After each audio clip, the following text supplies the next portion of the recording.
clean, I ain't gonna lie.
I guess this what it mean to be a real nomad, huh?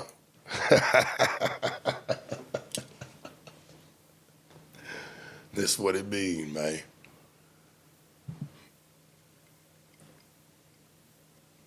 Heads held high. Don't worry about it. I appreciate you though. It's nothing but love, man. And I appreciate the support for real. I hope it didn't come off wrong.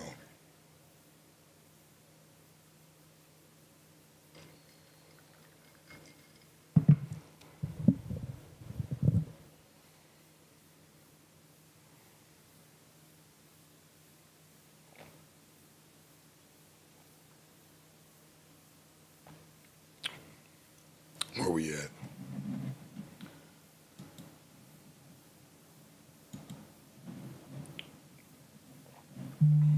YouTube been tripping.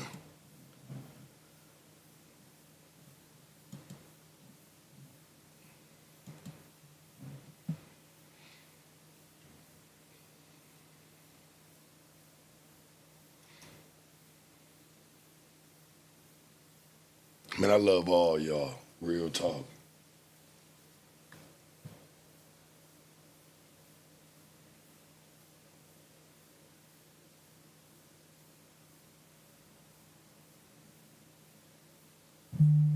You know, before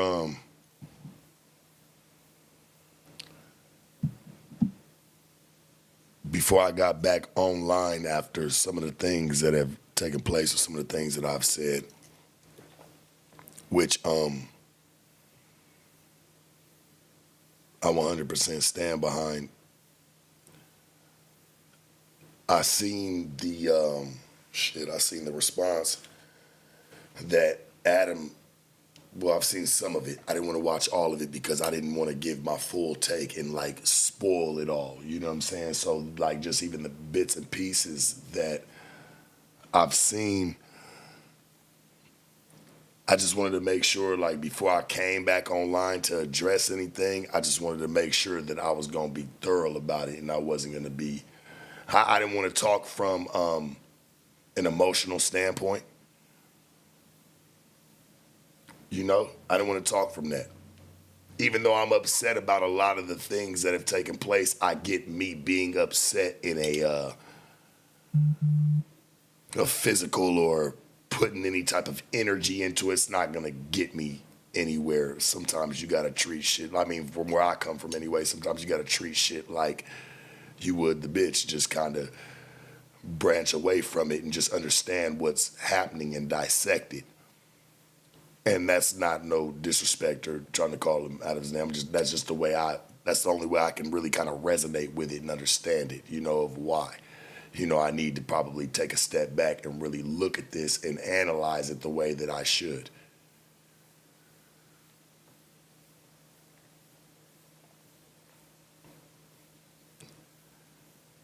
It was a little disappointing, but you know I've always said, you know from what I've heard, I always say, you know, well I just recently said that you make a person you draw them out, you make a person a little bit mad, you make them, you know what I'm saying, you say some stuff, man, they'll tell you how they really feel.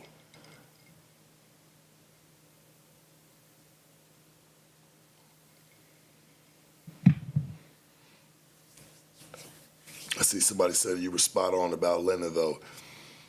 You know, I felt like I was. he acted, well, he says that, I kind of landed in the neighborhood. I didn't necessarily land in the ballpark because he felt like I wasn't accurate about him saying that he don't pillow talk or he don't say nothing about me at home. And I'm like, well, then how she brought you all these type of situations? I mean, we gonna dive into it. I just want to show, no matter what, like, To No Jumper as the brand, and anytime I ever throw blows, it wasn't, I made sure I did it the right way. Like, I stayed down, my nigga. I mean, shit, that's what I was supposed to do. Throughout it all. I mean, shit, I'm cool with it. I'm cool with it. Ain't no dip dirty, nothing. Nah. When nobody's on no fuck no jumper shit, nah. We can kill all that. It's not the route we taking, chat. It's not the route we taking. Don't do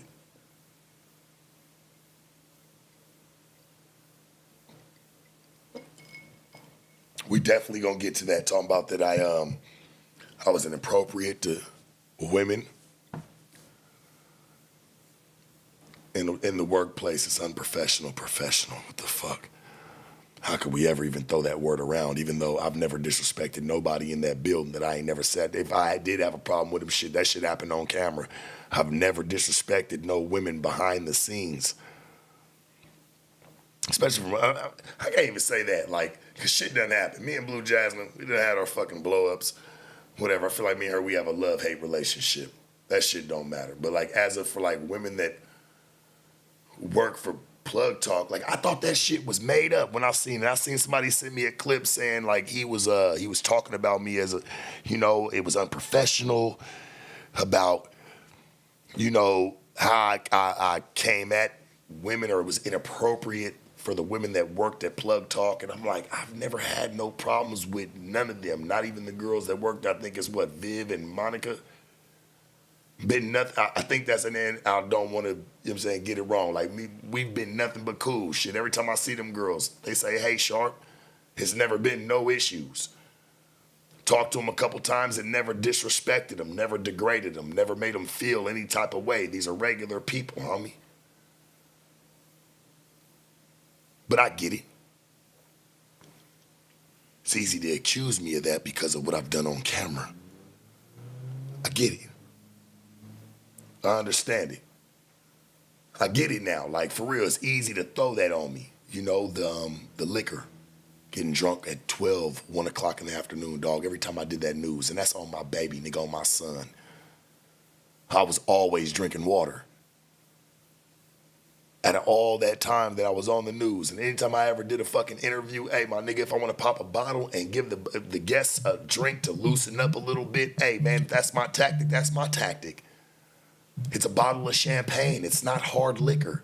I've never walked in there with a bottle of hard liquor, homie. Throwing me as like just some like, oh, well, just being drunk, or just like, come on, man. I've took my job serious just as everybody else, and being in a professional setting. I mean, fuck, what's that mean? We've been at fucking East Side High. Let's be real.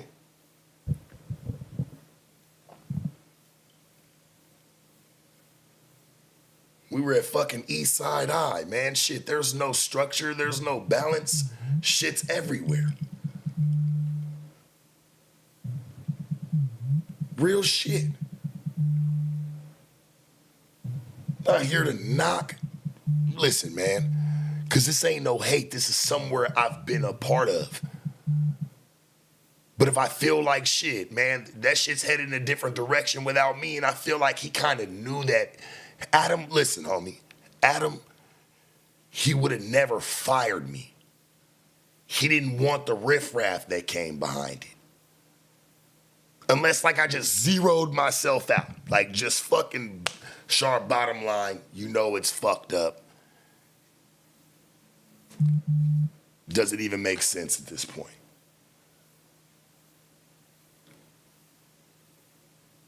But that was never the case.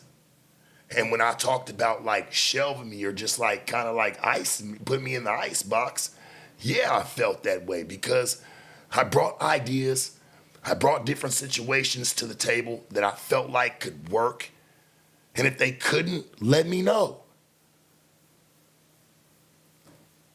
But all this I'm hearing, oh, well, we've had several meetings and he was like a wall to talk to. Like, it's like everybody knows Sharp. I mean, we see how he gets down. I mean, it's like talking to a wall. Me and this man ain't never had no meetings of them type of that nature. And you know, I want to really just walk through this. I don't even want to give my whole thesis of just how I even feel about this situation. And just, you know, I thought there was going to be a different language coming back after what I said, that there was like some type of, just even a shock from him, a surprise from him. Like, damn, I didn't see this coming. It seemed like he was very nonchalant, like he kind of seen this coming.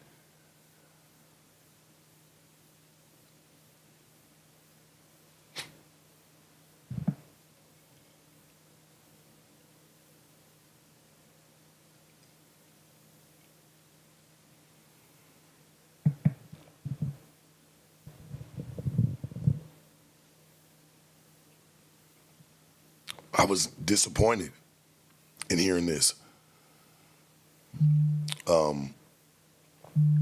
Like I said, I felt like I kind of fell in the ballpark of some of the things that I was talking about, and I don't want to harbor on them, and I don't want to be a person that just keeps going back and forth. And when I said what I said about the Lena situation, it was really just to draw you out. And what I mean by draw you out was like, hey man, shit, don't nobody's chick, my chick's never gonna act like that towards you or even do it. Like, it's not about that. You can change the mindset of it. Like, hey, he's a cool nigga. Give him a chance. Even though I'm not tripping. It's straight, but it just lets me know where you was at. You was already in acceptance of it and how she felt.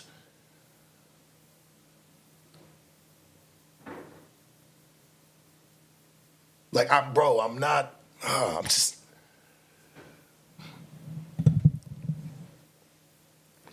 I thought I would have got a better you in the mental and like just the intellect.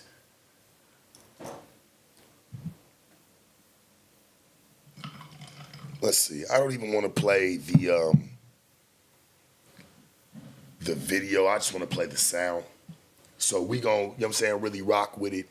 But I don't think like it's just fucked up because it's like, damn, even if I made a public announcement of it, like, hey man, I'm just gonna dip. And I feel like that's kind of what you wanted already. You didn't want that on your back. You waited for me to either burn myself out or play bitch and hop in the back seat, my nigga. Straight up.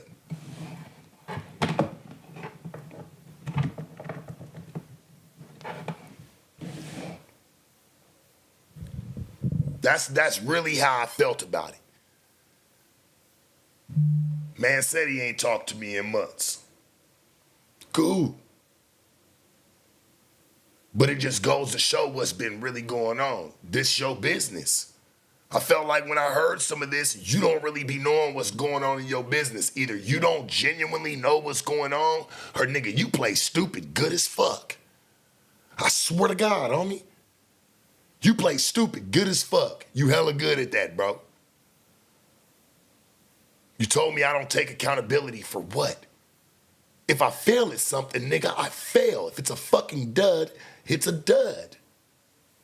Say it's like talking to a wall. Bro, I did nothing but support you. It was like talking to a wall for other people trying to have to defend certain situations. And you know what? I get it. Because you can go and run your mouth and say, well, I never asked them to. You know what, bro? You right. You never asked me to. It's just real ones do shit like that. You ain't got to ask. This ain't no crying. This ain't no nothing. It's just getting the truth off. I'm not mad. However this shit goes from this point out is the way it's going to go. You won't hear me scream, fuck no jumper. You won't hear me ever try to bash. I'm not a hater, homie. See, that's something if you would have learned something about me and tried to get to know me, you would have known my culture. We ain't no haters. I don't got that in my soul. But let's go ahead, man. Let's dive into this shit, man. I definitely want to hear what was said fully and give, because it's a lot built up in me about the situation, you know, and I never thought I would ever hear it like this.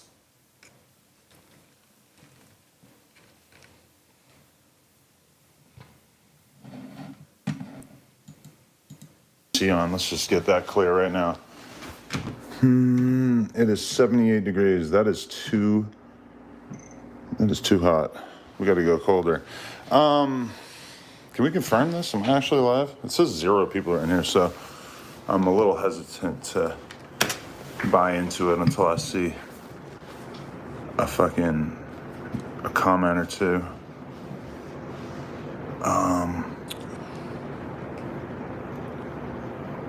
Yeah, like I totally don't believe that we're live. I'm gonna double check on the computer. I know it would make a lot of sense for me to be narrative along. Number one, Adam, why do you have a red lobster tattoo on your forehead? I was just out of this like event and they were giving out free like airbrush tattoos that I gave up on them. And then I only went yes man that is being spoke about. But I am aware of the clips that have been posted on the Reddit, and there are 2 very specific claims that I would love to talk about. So we're going to talk about them right now. Number 1, Sharp said that I gave up on him, and that I only want yes men around me, etc. Let me speak about that. Let me just like go through Sharp's trajectory on No Jumper. He did a Software Underbelly interview, and it was popular at the time. It had probably done at least 1 million views. 4 of them. I did 4 of them, my man. Before I saw you, I believe. Did at least 3. Shit, because me and Mark, we went to the Players Ball, so, you know, I just want him to be accurate in what he's saying. I just don't want nothing to be thrown out nonchalant because, homie, hey, your stripes and medals is your stripes and medals. I can't never take them from you, and I'm always shoot your blessings your way respectfully. Make sure you give me mine, though, dog. Let's not play anything so cliche. Somebody told me, hey, you should interview this guy. I reach out, we do an interview. I think to this day it has 2 million views, right? So there's that. That did well. This was like right around the time I think that like it became clear to us like, oh, AD is popular like on the channel. Like AD is doing well. So I'm kind of thinking like I need to find more hosts. It would be great to find another host. I think maybe even T-Row was on the channel by this point. So I figured, all right, cool. We're gonna bring Sharp on the channel. I'm gonna try him out. I told him, we gotta get you talking to girls. That's what's gonna work. Because you talking to me and Mark from Software Underbelly, that's cool. But that's not, that's not the craziest shit on earth. But you talking to girls, since obviously with the whole pimp thing, I knew right away that was like it. So bring them on the channel, start lining up different adult stars and like some other girls or whatever, and pretty quickly through the roof. Now, granted, this is pandemic times where everybody was kind of through the roof. So regardless, when are you not producing? What's the point? Keeping you. That's a strange comment. I feel like I'm on TikTok. Anyway, all right. So I'm gonna try to like actually get through this quickly. So we start getting them on with a bunch of girls, right? And they're doing really well. And that was good. That was cool. We're making money. And pretty quickly, I think like it might have been Sharp's first interview with a girl. Boom. It's fucking getting like, I think it might have made $15,000 in the first week or something like that. So it became clear pretty quickly, like, okay, we're not going to be giving Sharp a couple $100 an interview. It became clear real quick, right? I don't think you figured that out on the first one.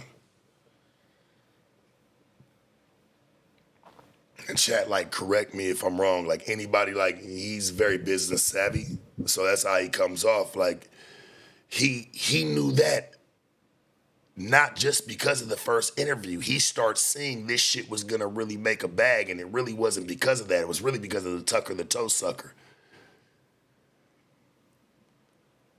I didn't really even get that much money off of the Blue Jasmine situation until later on.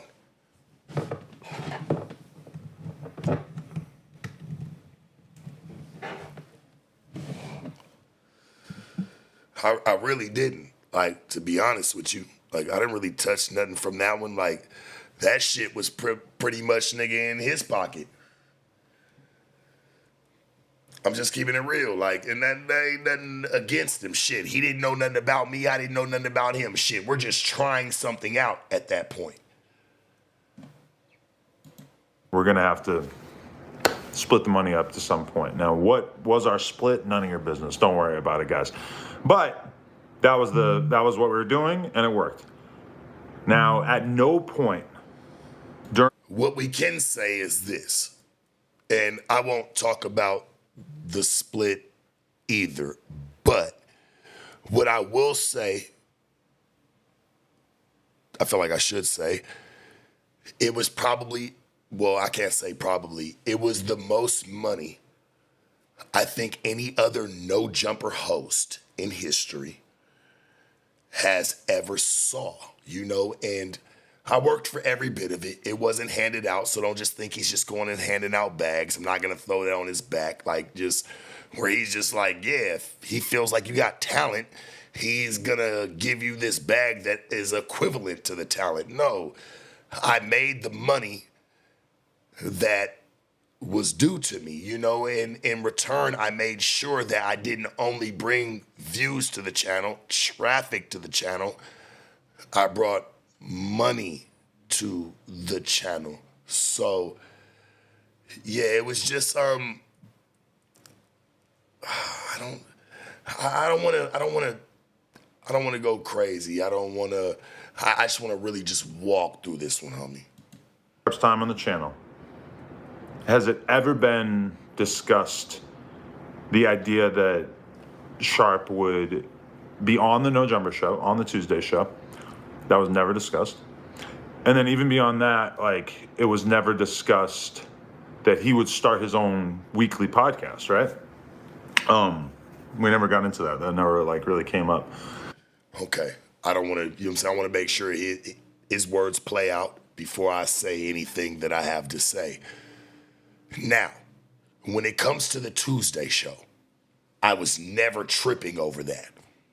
I never tripped over the Tuesday show one time. Now, I brought up to Brick Baby. I was just like, damn, that's kind of fascinating, You would think you would at least try me out, but I wasn't. And this is the God's honest truth. It wasn't nothing that I ever made a big funk or a big stink about, because I feel like if it would have been a big stink, I would have brought that up to multiple people. I mean, shit, that's the way that you get on it. Closed mouths don't get fed. So, I made a remark one time like, damn, shit. Nigga ain't tried me to come fuck with the Tuesday show or whatever, shit. It is what it is. I left the shit for what that was. Now, what I did do, and the second part of what he's saying, as in we've never talked about giving Sharp a weekly spot, nor did he ever even bring it up. Now, I brought this up multiple times, talk about let's do a late night show. This is when everything had just got done getting shut down, and, they shut down the news. They shut down, other things that were going on. Shout out to DW Flame. They had shut down his show. They had shut down just a bunch of shit that was going on the channel. They shut it down. Okay? I came to Josh because Adam doesn't really talk about much of the business money. He doesn't talk about money, doesn't talk about business.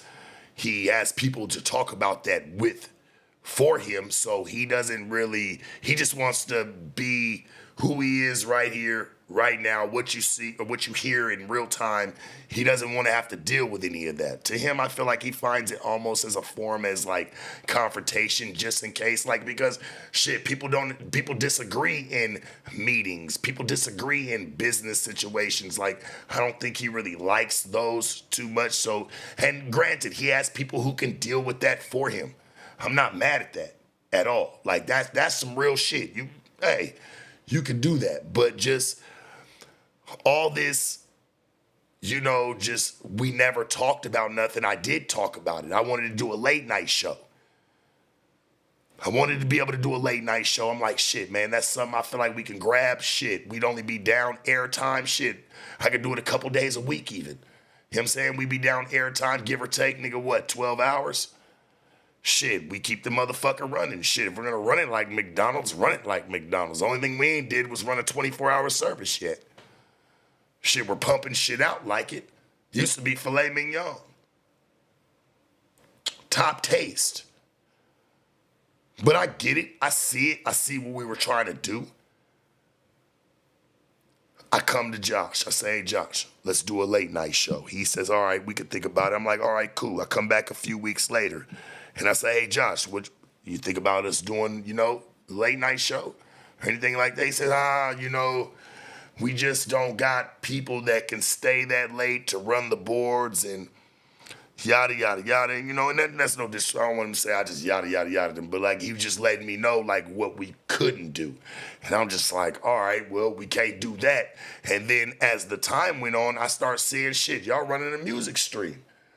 Music stream going from fucking to damn near 11:45, damn near 12 o'clock. I'm like, but we don't got people to run the boards. I didn't understand it, but I still left it alone. I never made a big fuss about it. What I do, I just went on and just started trying to, just do my own shit. So we can't say that I didn't bring up certain situations or tried to. Tuesday show, listen, homie, to be on a podcast with somebody or three other individuals, right? Let's say you want to set the podcast as 4. This is what I have learned. To be on a podcast with somebody, 3 other people, you have to have camaraderie with them. You have to talk to them. Even off the podcast, you have to build something with them. You just don't hop on, bro, and just be able to sit down with them for 2-3 hours and make gold. It's not happening. It's just not happening, man. You have to build some type of camaraderie with them.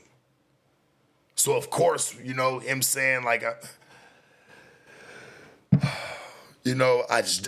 we never talked about being on Tuesday show. Why would we? I mean, fuck, there's no camaraderie, bro. Me and you, you even said it, shit. We pretty much separated months ago, mentally, just even as partners, I feel like. It ain't got to be best of fucking friends.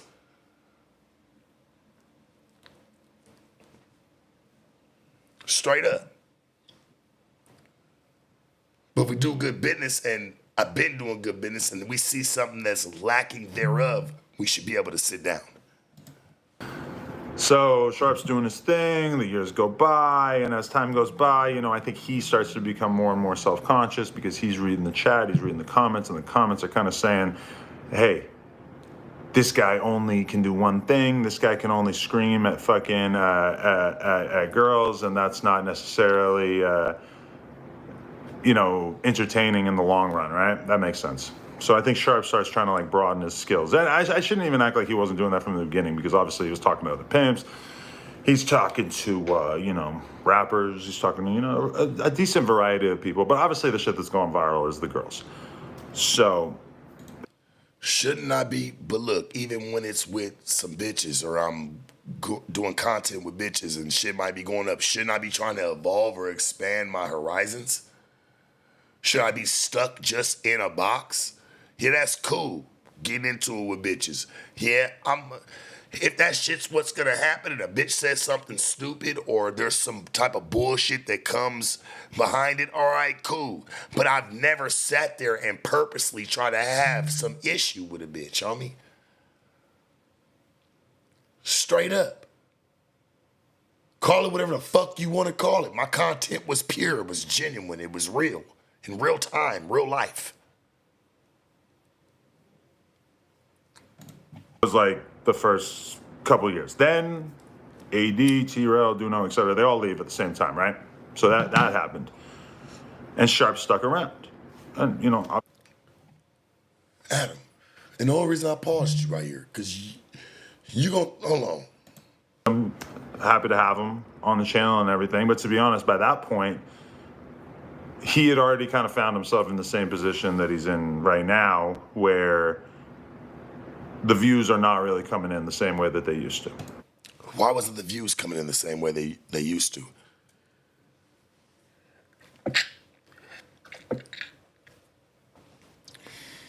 Bless me. Why wasn't the views coming in the same way that they used to? Do we not forget the little tiff that you went through? I mean, shit, tiff wasn't even the fucking, that's fucking undermining compared to what you were going through at that time. You were going through a lot, my man. You were going through a whole lot. It wasn't just, oh, Sharp stuck around after they left. Nah, Rolling Stone came after us. A lot of people came after us. And why I say us is because anybody who stuck with you, it was that big, they had to take the wrath with you. And it's cool, homie. Ain't no playing victim. I know what I did by sticking by you and whatever the fuck we had to go through in them situations in that time of despair. I get it. But just for you to just downplay and act like it was just whatever. No, homie. The channel took the biggest hit it probably ever took. It will probably ever take unless you fuck up or something bad happens. Heaven forbid, knock on wood. I hope it doesn't. That's real shit. But I think at that time, dog, you didn't even know what the fuck to do. Don't downplay it and try to act like it was just, oh, well, you know, Sharp after AD and T-Rail left, you know, the Sharp, he stuck around and, you know, that was cool, you know, it just, bro, why don't you tell what had happened? We all know what happened.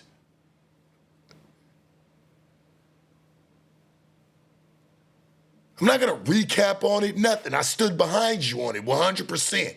No matter how it went. So I'm not gonna dog you and dish you now. That's fake. That would be trash. But don't downplay it and try to act like, oh, well, you know, Sharp stuck around and that, you know, it was cool, you know.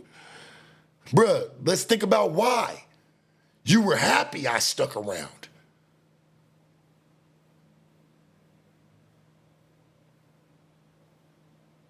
I was the biggest earner.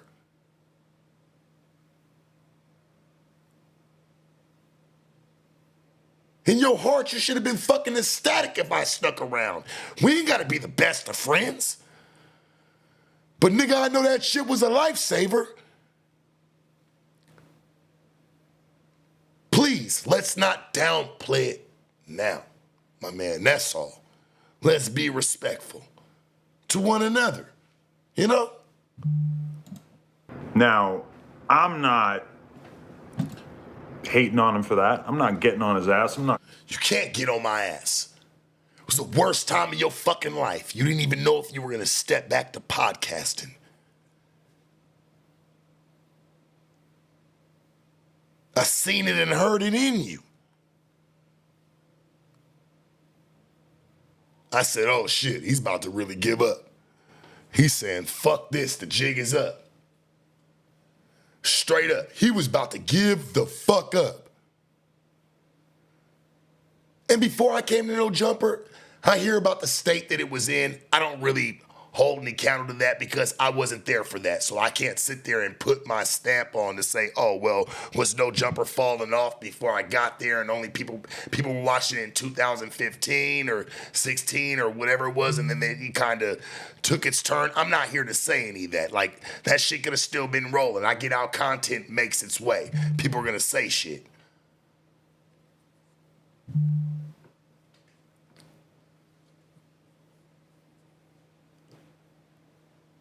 But what I do know is when the going got tough, who was fucking there?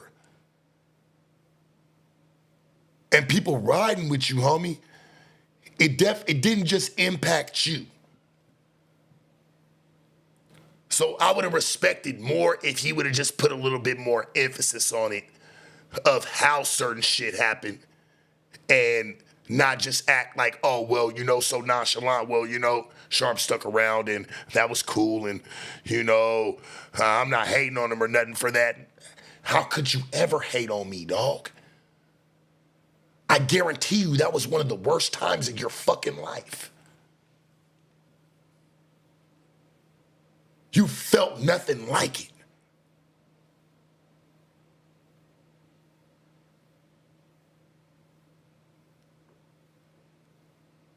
I ain't got to be your best friend, your homie. Nigga, I get it, because I was always the one that said, hey, man, I understand how business is business.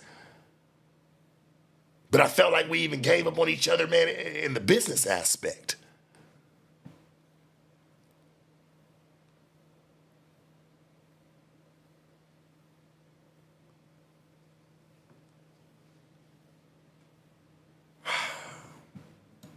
And I'm like, hey, Sharp, you need to start yelling at these bitches, whatever. You know, I'm just leaving it alone because I figured like this is his path to figure. Right, so if this was my path, and we're going to get to the part to where he say he was talking to me. He done had all these meetings. Sounds like you left me alone, my man. Sounds like you didn't have too much to say to me.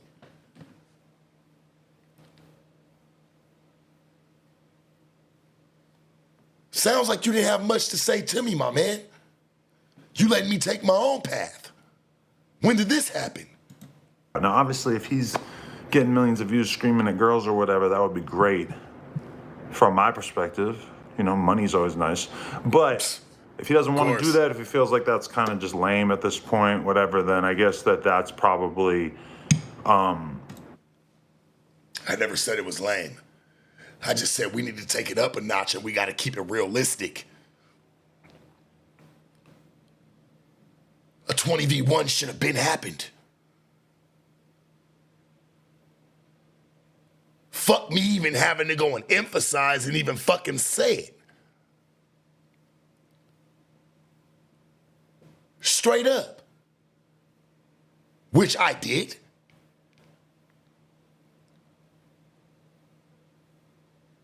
Adult Summit was cracking, getting all the bitches together. Hell, I get it. Hard to get 13 bitches together every week, but we can get together 4. 5, let it build. The shit was building back when the shit was fucked up. And we just quit it out of nowhere. Wasn't like it was doing 10,000 views, 30,000 views. The shit was doing good and it just started out. I get it. I was used to, hey, you're used to me getting millions. The shit started out, bro. It was getting 100,000. Let it build. I don't know why it stopped, but it did.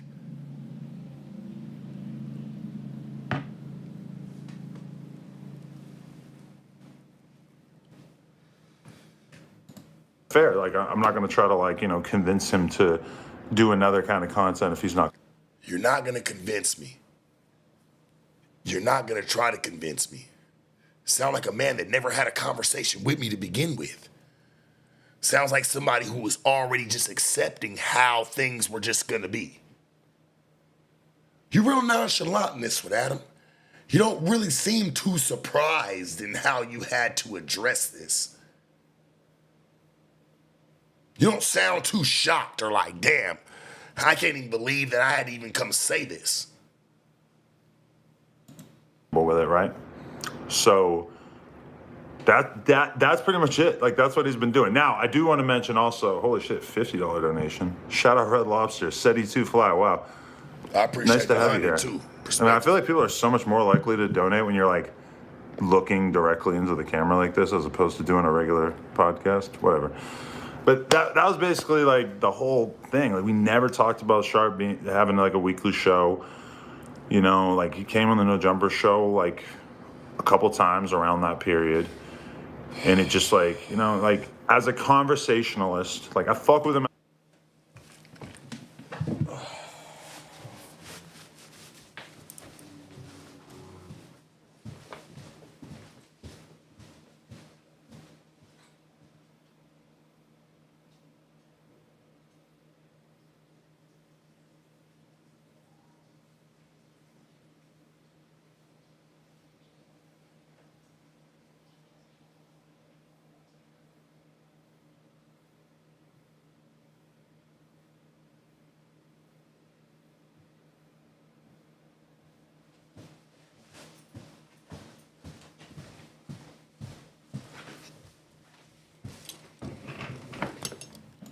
Person, but me and Sharp are so different. Like, I've never been around the pimp shit. I've never been exposed to that shit. That's never been. That's what made us different. That's what made the dynamic. was that we were nothing alike. Why do you want somebody that's like you around?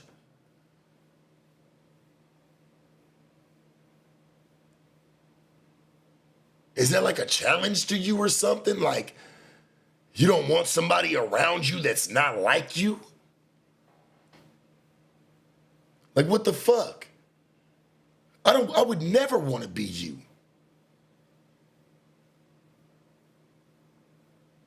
I wouldn't, bro, and no offense to you. You a cool dude, homie. You, like, as a person, you're cool. Shit, even when you talk about the Tuesday show, me and you got nothing in common, and damn sure we don't got no fucking camaraderie. We don't talk. You're right. You made sure of that, though. There's nothing for me and you to talk about. We don't intertwine anywhere.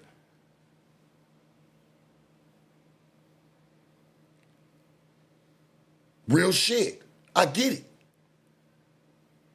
We don't build no camaraderie. Why the fuck? I wouldn't even want to sit down. I noticed, even when I thought about it in the very beginning, I seen what he was building with the Tuesday show. Now I'm saying, there's no way I fit in that mix. There's no fucking way. I wouldn't even go ask. I wouldn't even snarl my motherfucking nostril. I get it, and I hope that shit still prospers. I don't take nothing from it, but that shit don't fit me. So therefore, I try to bring to, man, like I said, a late night show. I try to bring it up. I brought it up a couple times. It was told to me there's nobody that's going to be there to run the boards. Okay, cool. I'll leave it alone. I start to see the music stream. Shit, that shit running until 12 o'clock. Brick Baby hitting my phone. I'm like, man, what's up? Shit's 11:50. Just got out this fucking music stream, nigga. I told him, nigga, I had to leave. Straight up, I gotta go. Like, man, shit, the shit's running all night. So what the fuck was the problem? It's not about being hurt.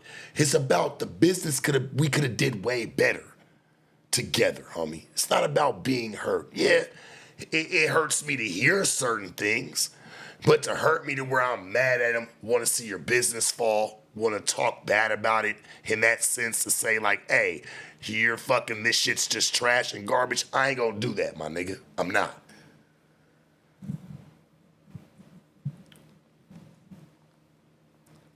But I don't know. Let's see how far we get through this shit. Anything that I've been around, you know, it's like totally fucking foreign to me. And I know you guys are going to say, Adam, you're a porn star and you've got all these hoes or whatever. Like, okay, I get you. But, you know, in terms of like having. You don't got hoes. You fuck with porn stars, bro. You don't have hoes. They don't get hoed up. I hate when people use, I get it, like, it's very loosely used. Like, nigga, I get it, I'm a porn star, I got hoes. But Adam, let's keep it real, gang. Let's really go look at it for what it is. You say you don't really understand the pimp thing, you know, and you don't really get the whole situation and dynamic and, you know, just the overall of what takes place to it. But you platformed me for 3 years, over 3 years, and you knew that was my culture and that's what I pushed, and the dynamic of just even how I talk to anybody, whether it's rappers, hoes, pimps, fucking boxers, whoever I've ever embarked on talking to, whatever, you knew that's what I pushed, and you never said anything then to say like you don't really, you almost detach yourself from it.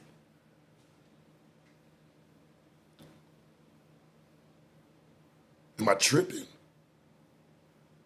It's like you almost detach yourself from it. We've never heard you speak like this about me or even about the game. We can go back on many videos. Anything you ever sat down with me in, you ain't never said nothing to where you be like, well, you know, I don't really get the pimp game. No, you always said like, what you gonna say to a guy like this with so much bravado? Like, for real, you stood behind it, gang. You stood behind it.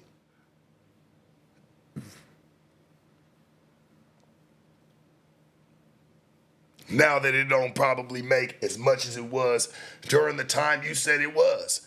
Shit, now all of a sudden, the pimp shit looks a little weird. Looks a little crazy, right? You've probably been hearing about it from other situations home. Like, why would you even deal with a guy like that? For the money. Shit, hell, he let you know he wasn't dealing with me for nothing else.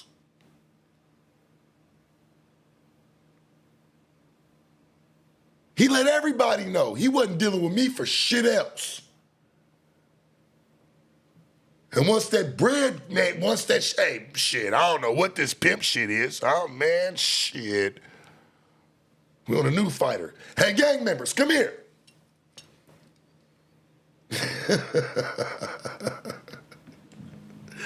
I get it, gang. I swear to God, I ain't got nothing against you.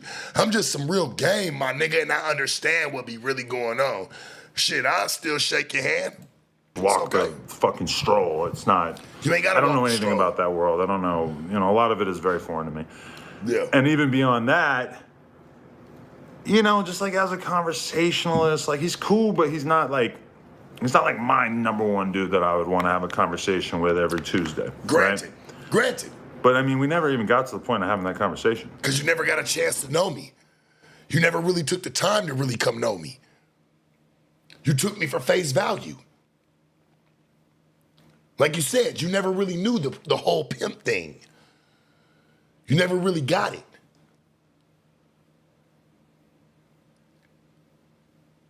You never even took the time to even get to know me.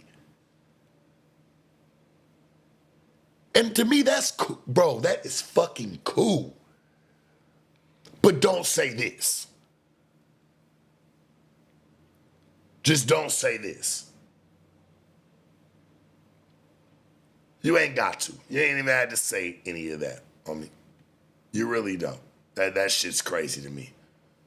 You never really got the chance to, dog. You never really cared for it. All you saw was the money.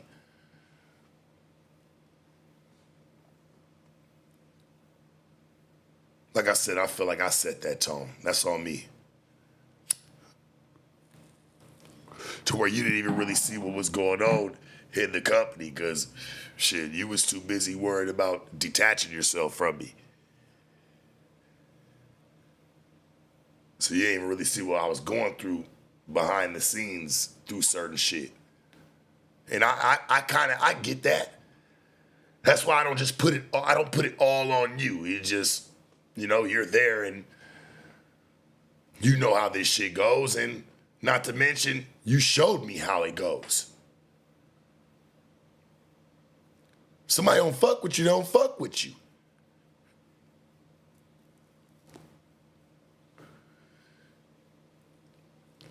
We had to be the best friend, but I swear to God, I know me and him, we had more money and more money and more money to make. We just never sat down and ever really talked about mapping something out. And I hate to have this conversation online and like have to do it like that, but it's like you can't really have that conversation over there because that shit going one ear and out the other. You know, and to be honest, there were a few like meetings where we tried to tell Sharp why things maybe were not going so great and tried to really get some feedback about what we could work on and everything. But it's kind of like talking to a wall. And you guys who watch them could probably put it together. You could probably like guess what that was like, right? It was just kind of, there's a lot of blaming other people. It's a lot of sort of like, it's just a lot of shit, you know? It's not really like, it just didn't seem like he was willing to really like take accountability. Bro, Adam, listen. Best advice I could ever give you, don't ever use that word accountability ever again. Don't ever, bro. You are so far away from that word. And I'm sure we all know this. We all know this. You set yourself up for failure with that one. You talking about somebody else taking accountability. Are we fucking joking here? This cannot be true. When I saw this, I said, I know, bro, are we gonna play ghetto games? Or is that what we're gonna do? Okay, cool, I get it. I know this was not true. Was this true, Adam? You said, I'm not up to taking accountability? I think I beat myself up every day in the mirror if I don't take accountability. Trust me, I know my wrongs and my faults in this, dog. It takes two to tango, homie. So I get it. Trust me, I got a lot of faults in this. Sticking around, seeing something that, thinking I seen something that really wasn't there. Trust me, I have a lot of faults. Trust me, I got it, dog. I got my own. Don't worry. Don't think I'm leaving myself out. I hold accountability 100% of sticking around and trying to make something great. Not only, you know what I'm saying, to help others, but to help myself, because I'm there for that too. Let's not act like I just stuck around and I didn't do for the company. Shit, nigga, I kept a light on around that motherfucker, right? As well as I kept a light on for myself. I'm doing for two parties, myself and yours.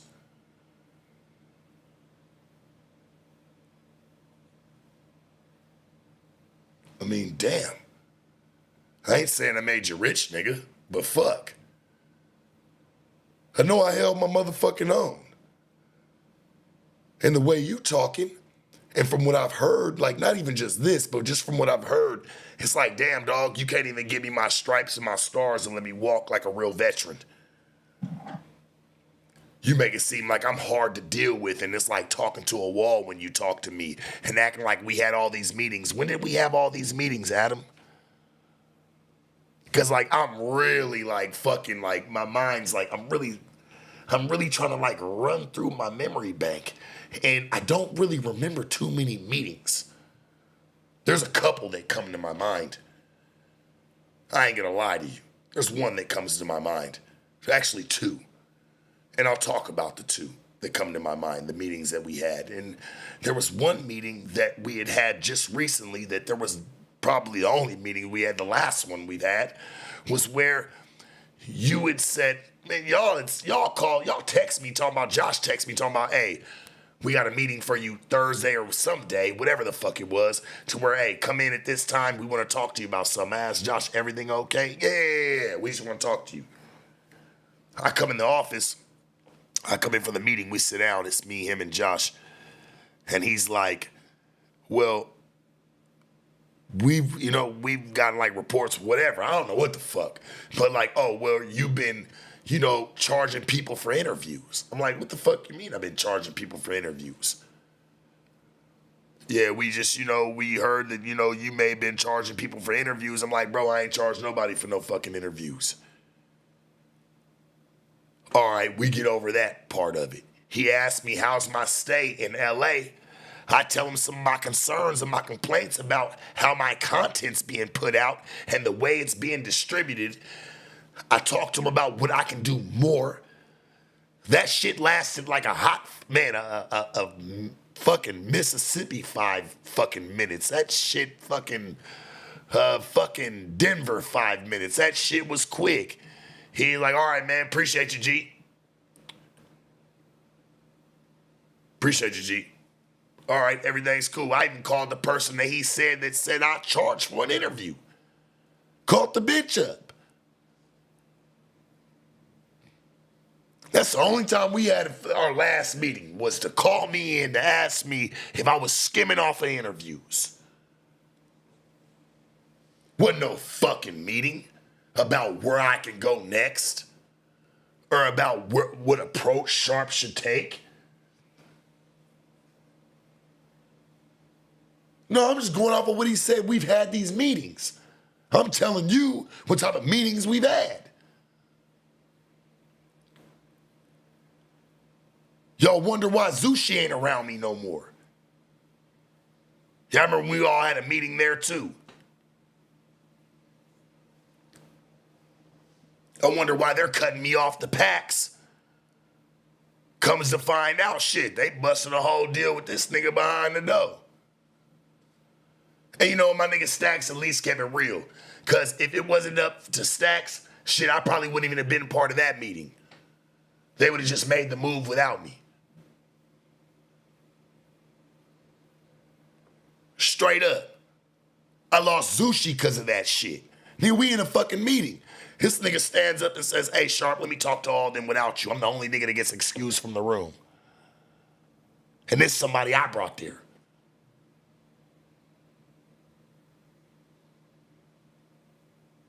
My nigga Stacks like, look, dog, I don't care what goes on. I just want to make sure, hey, man, Sharp a part of this and Sharp gets some bread. Nigga, it's on my soul, nigga. Zushi, which was somebody who sponsored me for the longest.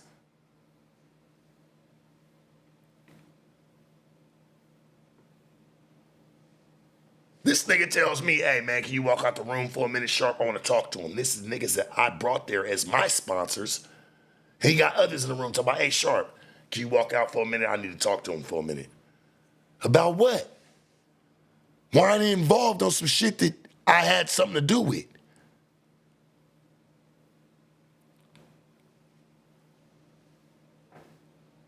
Man, I lost my fucking plug playing with this shit. Who fucked with me? Shit, we was doing right. It made me so mad the way certain shit landed. I even told Stacks, hey man, shit.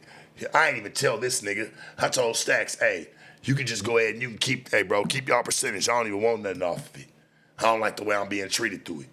But shit, I'm still making so much of a bag and no jumper, I'm not gonna sit there and just blow the load. Like, what the fuck am I gonna do? What am I doing? Shit, but fuck it. I'm gonna keep mashing.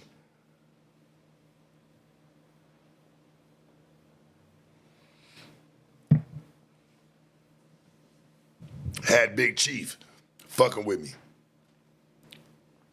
I keep doing that shit when I throw the thumbs up. Had Big Chief fucking with me. And I get why I couldn't bring him through the building. It was some problems.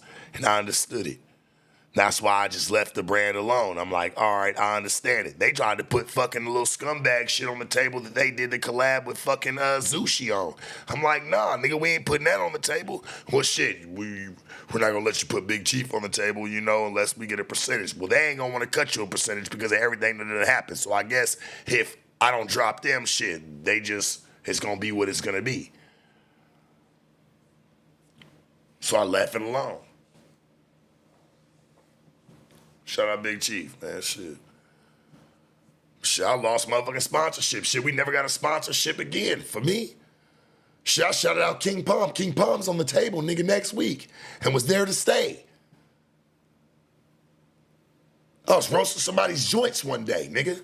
Shouted them out. All of a sudden, they there next week and these people are here to stay. They on the table. I don't get no movement from that.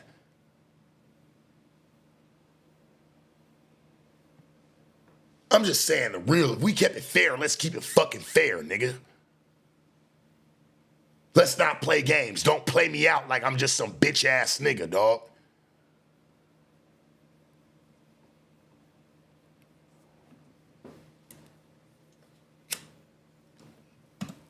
He basically just like was of the opinion that it couldn't possibly be that he needed to change himself or what he was doing.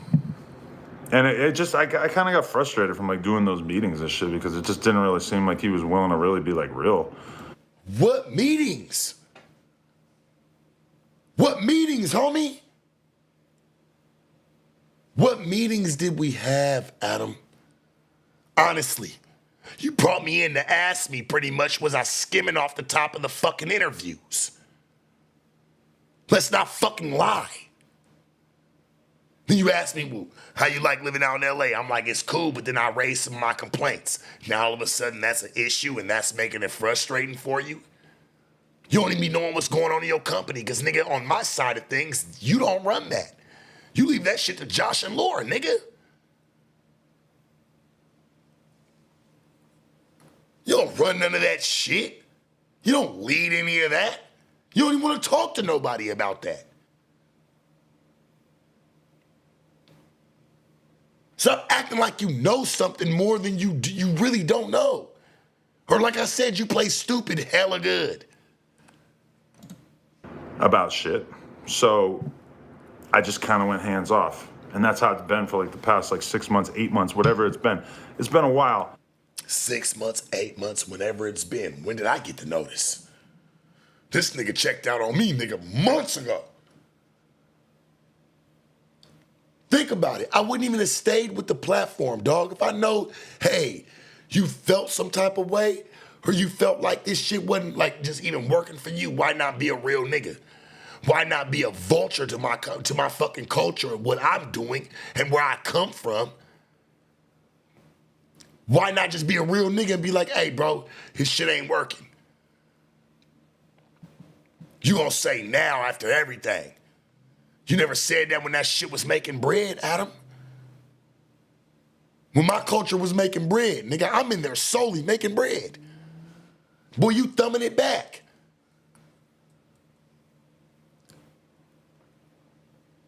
Don't act like we wasn't getting it like that, nigga. And I know you ain't get it like that with nobody else. And if your ass did, you damn sure didn't share it with them.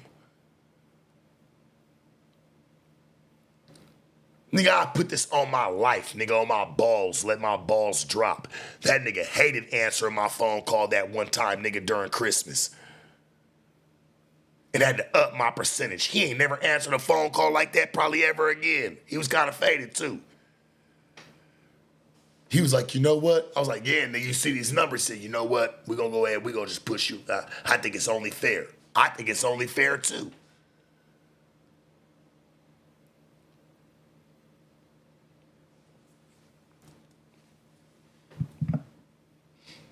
You wouldn't have did it, homie.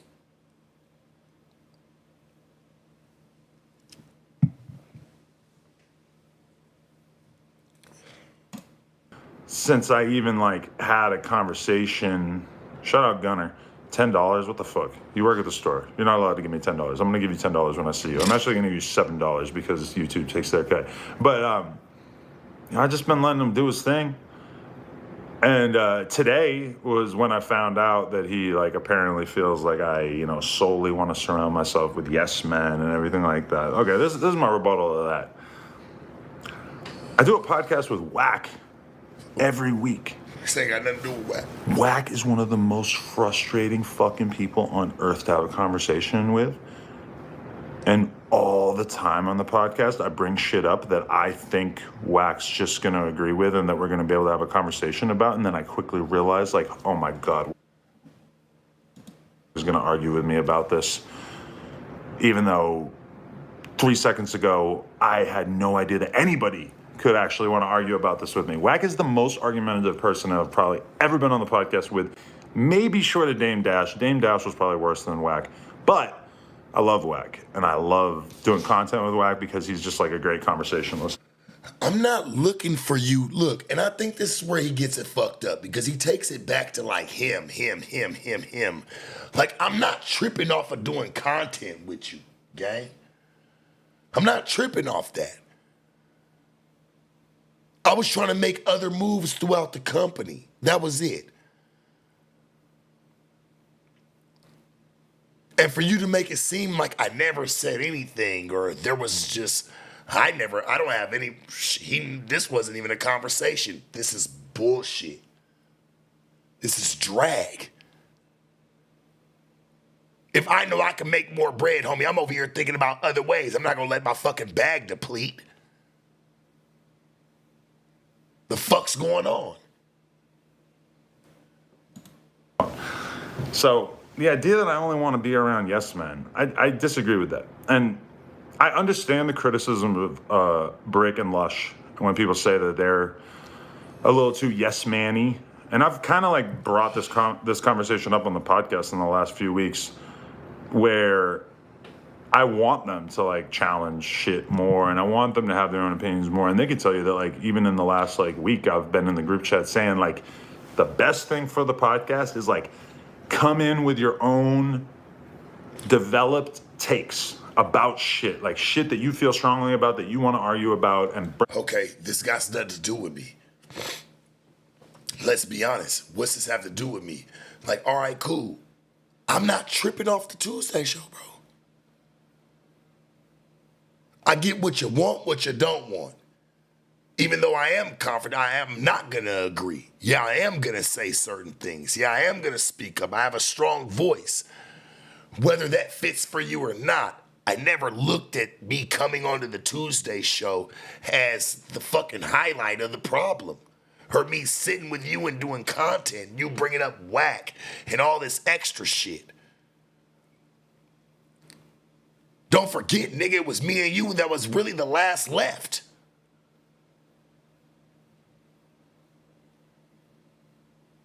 How the fuck you gonna sit here and even play like that?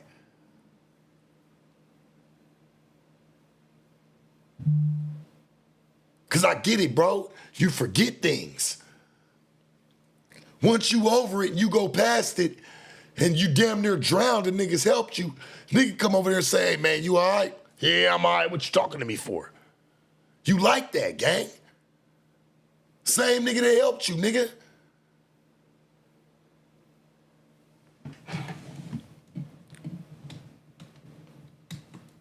Who podcasts I go run up on, nigga, talking about you? Nobody.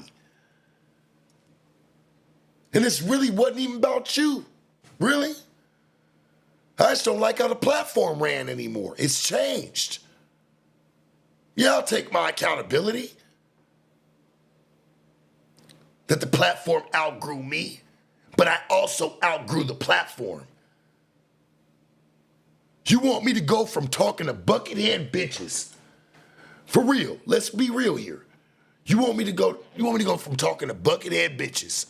I'm trying to elevate my game. I go to talking to celebrities, back to buckethead bitches. I go from mingling with celebrities. Homie, go look at my vlogs.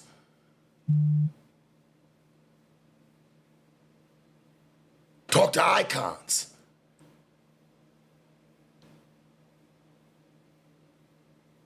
I've talked to icons. But you want me to go back to like, oh, well, I told him what the content's gonna work.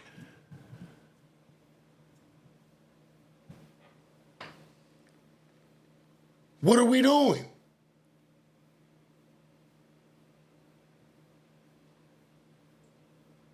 I just don't get it, homie. I'm lost. to the podcast, and I'm lost. you know, I think that's why even in the last week I've seen a little bit more of it. I've seen Lush come and he said like, hey, do you think that TDE is gatekeeping conscious hip hop? That's good podding. You might not agree with it, but that's good podding because that's like a controversial take that, you know, people are going to feel strongly about one way or another. You know, I'm not trying to have, God, these donations are coming in. Yes, man, it's a nay from me, church. Oh, that's Lush. Fuck you, Lush. Julian Chung. There you go. Cheddar Bay Gang. Is that Julian There's of the Channel spirit. 5? Well, I actually have like homies in here. That's weird. Like my actual friends are in here. Look at the last 3 donations. Gunner, Julian, and Lush. All niggas that work for you. All niggas that work for you, bro. I ain't mad at it. I'm just saying, like, it just kind of goes back and debunk what you're saying. Like, well, yes, man, niggas is watching for you. That's how you like it. I ain't mad at you, but shit, keep it real. It's insane. Anyway, all I'm saying is like, if I had to identify a problem with the No Jumper show right now, I would honestly say that one of the main problems is that there's just not enough like aggression. You know, it's like me, Lush, and Brick are actually all good friends and like to talk to each other, which sounds like it would be a good recipe for a podcast. And I do feel like, Who brings, I mean, like I said, no diss to the Tuesday show, love to the Tuesday show, and I hope that shit keeps thriving. It keeps doing what the fuck it's supposed to do. But who brought the aggression? Who had the aggression? I was the piece of that puzzle. But like I said, once I seen the direction he wanted to take it in, I couldn't be mad at it. If it don't fit me, it don't fit me. I'm not mad at that. I'm mad that my content and what I've been doing on the channel was neglected. And then me bringing certain situations to the forefront was neglected as well.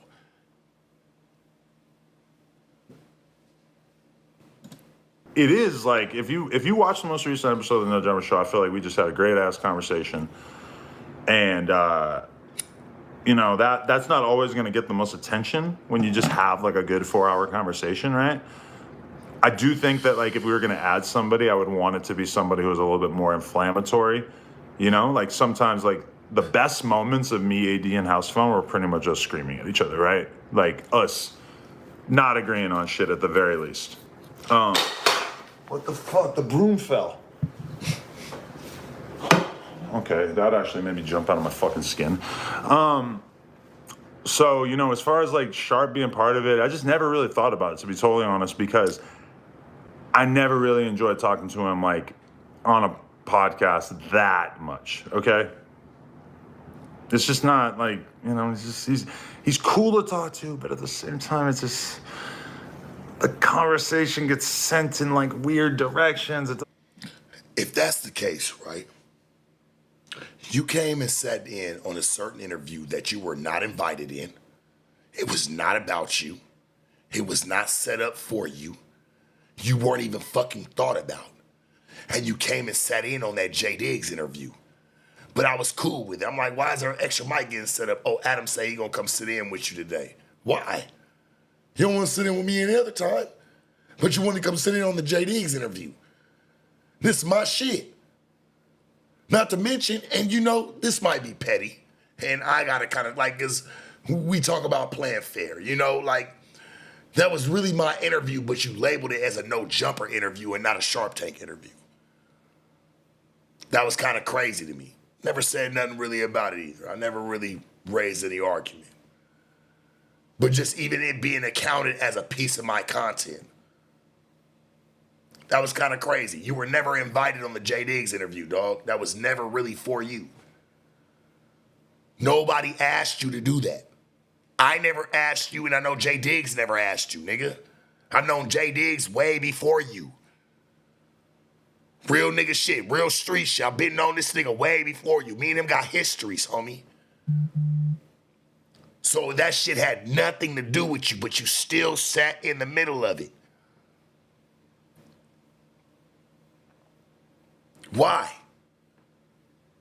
But you say you don't like podcasting with me, but you made sure you sat your ass in that one.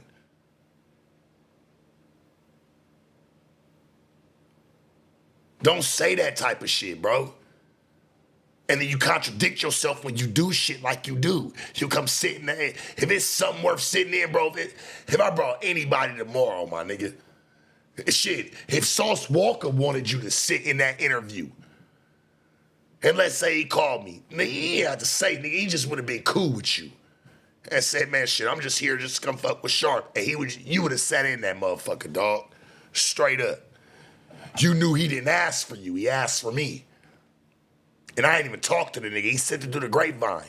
I had to come within an hour. He's like, yeah, man, hey, Sharp, Sauce Walker want to do the interview with you. That's my nigga. And I talked to the nigga before. He know what it is with me. Whatever I agree with or disagree with. Straight up.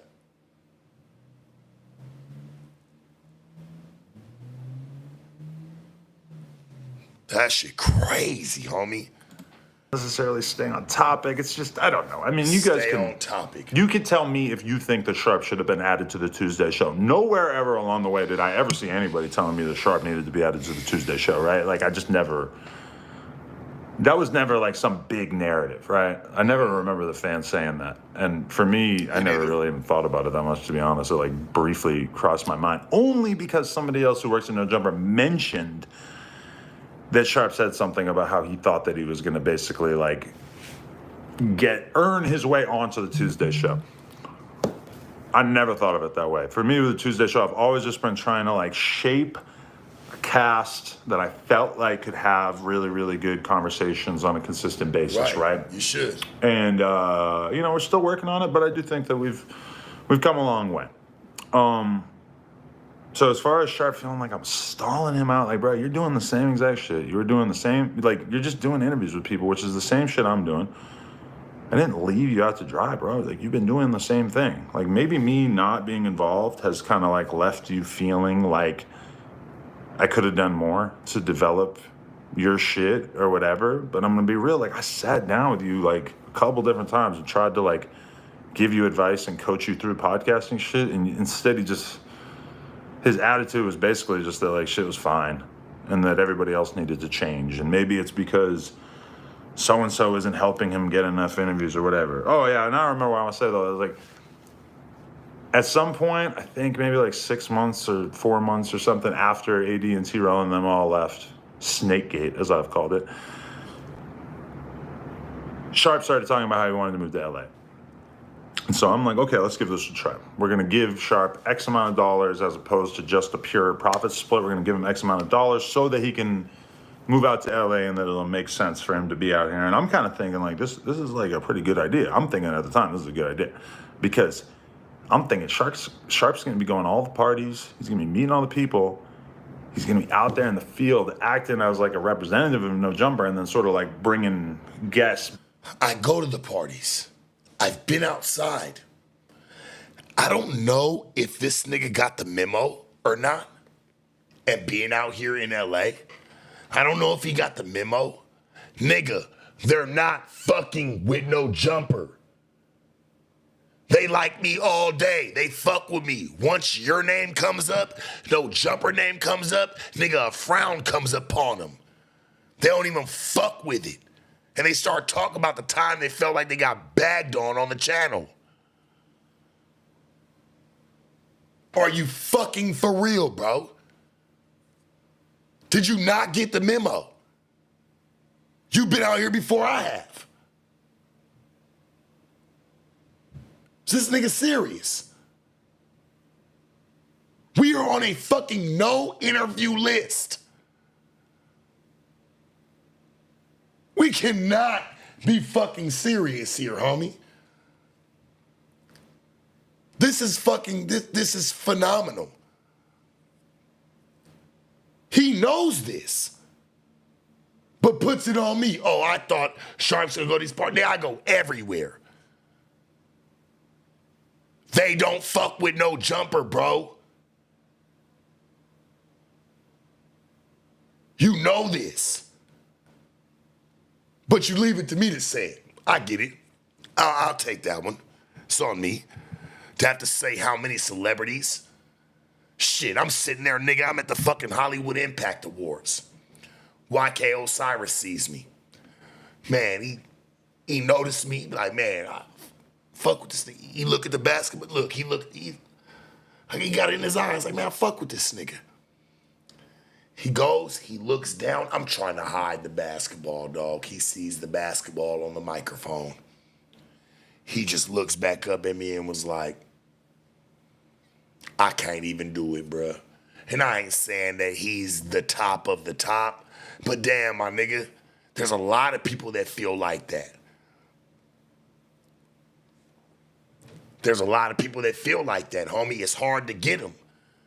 I ain't saying I ain't rock with the brand through none of that shit. Nigga, we gotta rock. But it does put a rock in the road.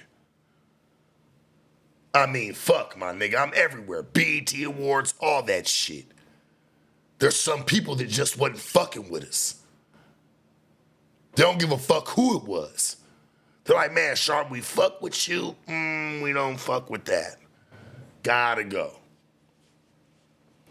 Straight up. I do the best I can, nigga, with the orange basketball, nigga, on the microphone in my hand.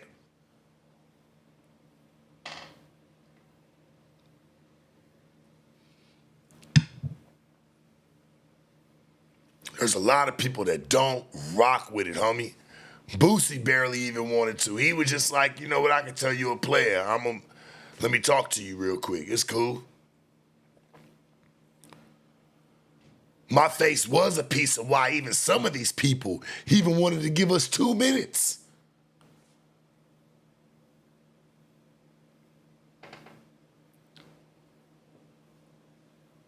Say he thought I was gonna move out here and do more. Nah, my nigga, I'm gonna do what I'm supposed to do. Hey, you gonna have to help too, dog. This your brand. They letting me know how much they don't like it. And how much it don't got nothing to do with me.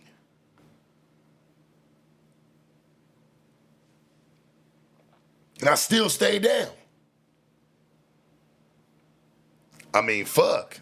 Back to No Jumper, which is great because for me, it's like I'm old as fuck. I'm 40 years old. I tend to stay home on the weekends. I tend to just kick it with my wife and my kid. And on the weekdays, I don't really stay out late that much because usually I'm like just working all day and then I gotta be up early in the morning to work out. I'm doing the porn shit as well. It's like I got a million fucking things going on. So I'm thinking like this would be good because Sharp will actually be able to be like outside making shit happen, right?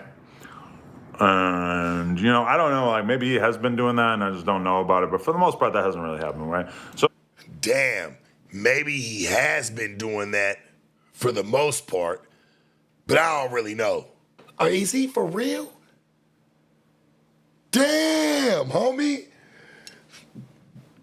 Look, this is the prime example of why I say you don't know what be going on in your company, dog. This is why I say you don't be knowing what's going on in your company. Now I'm with Jason Lee. I get the interview. And you know what? I'm just there trying to do my work. I'm there just trying to do the shit that I need to do. And I knew I needed to catch this interview. I don't give a fuck. And you know what? That guy right there is really he's motivating. No matter what his background is, whatever, like it was just his response when I asked him, I said, man, what impacts you? And he said, Sharp, it's people like you and what you've been doing and everybody else been doing. We're supposed to give each other credit and clout, especially from where we come from and what we've tried to put together. This nigga's pretty much saying like, I don't know if he was outside or not. Shit, I be at home with my kid. You don't even be chiming in. You pretty much saying you don't even chime in to what the fuck I have going on. But there's other people that are running events that do. Is my point to it. Don't want to get too far off or talk in circles like you say.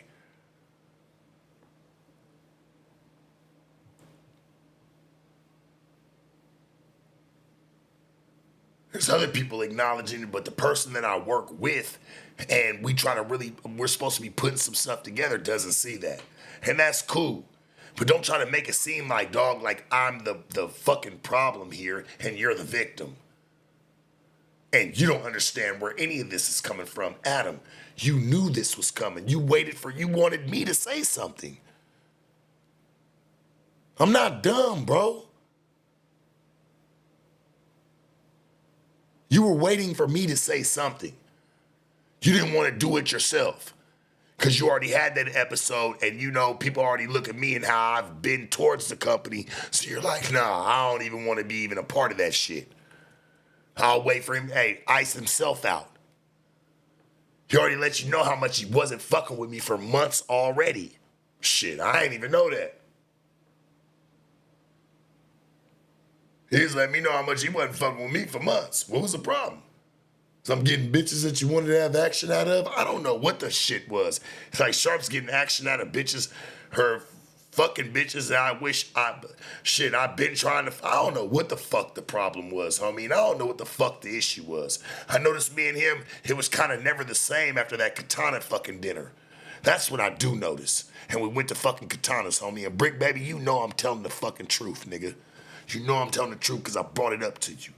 Say he ain't been the same ever since that. And it was at the time to where everybody was going against him. Everybody's making content off of him. I said, hey, my nigga, you got to watch everybody. I paid for the fucking dinner. Respectfully. He pulled his card out. Dinner was like $6.50. He pulled his card out. I said, man, that ain't even why we invited you out. We just wanted to hang with you. Build some camaraderie. It's me, him, and Brick and Katanas.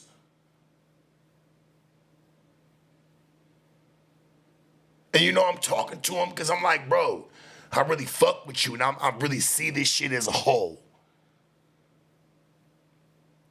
You gotta watch everybody. And I brought up a certain name to him. And I was like, bro, you gotta watch even him. You gotta watch everybody. That nigga looked at me with the utmost fucking disgust. He said, well, I'm not into speculation. And from that point, that nigga never fucked with me the same ever again. I know when niggas switch up. I do. You paid him, I think, for like a year, I like do. a set monthly amount, You didn't right? pay me for a year. You didn't pay me for a year either. Stop. You stopped it within 7 months. You stopped it within 7 months, gang. Don't lie. Hell, I had moved spots, whatever. I didn't want to be close to the office no more. I moved spots. Shit, nigga, I still had to pay 3 months. Shit, nigga, be over there. So that's how I know. Because I had to. I was like, shit, well, I still got to rent up over here. Shit is good. Take care of this one. Got my spots other places. It's cool. But your leg, man, shit, y'all cut out in about 7 months. I ain't gonna hold you.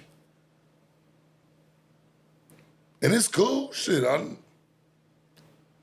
nigga, take care of business the way you need to take care of business. But don't say you did it for a year, gang. Y'all did it. No, you didn't. I can't let you say. I got at least speak for my 3 months. I gotta do that. I'm owed that at least. Shit, that's 10 bands of rent. Shit, nigga, I gotta at least do that. That's 10,000 in rent, my nigga. Shit, I gotta at least speak for that, bro. You didn't do that. Knock it off. And at some point, when we stopped doing the news, Which I hated. I had to kind of pull that back. I wish I never, listen, homie, Chad, and I want you to know something, and I want the world to know something. I wish I never fucking did that news. That news was the worst thing I ever fucking did in my entire life. I should have never been in that building that much, and I should have kept my exclusivity. But you know what? That's my fault. Trying to call myself, trying to help something, and trying to build something bigger, and all it did was just fuck myself. Real shit. You put me with niggas I don't even got nothing in fucking common with. Straight up.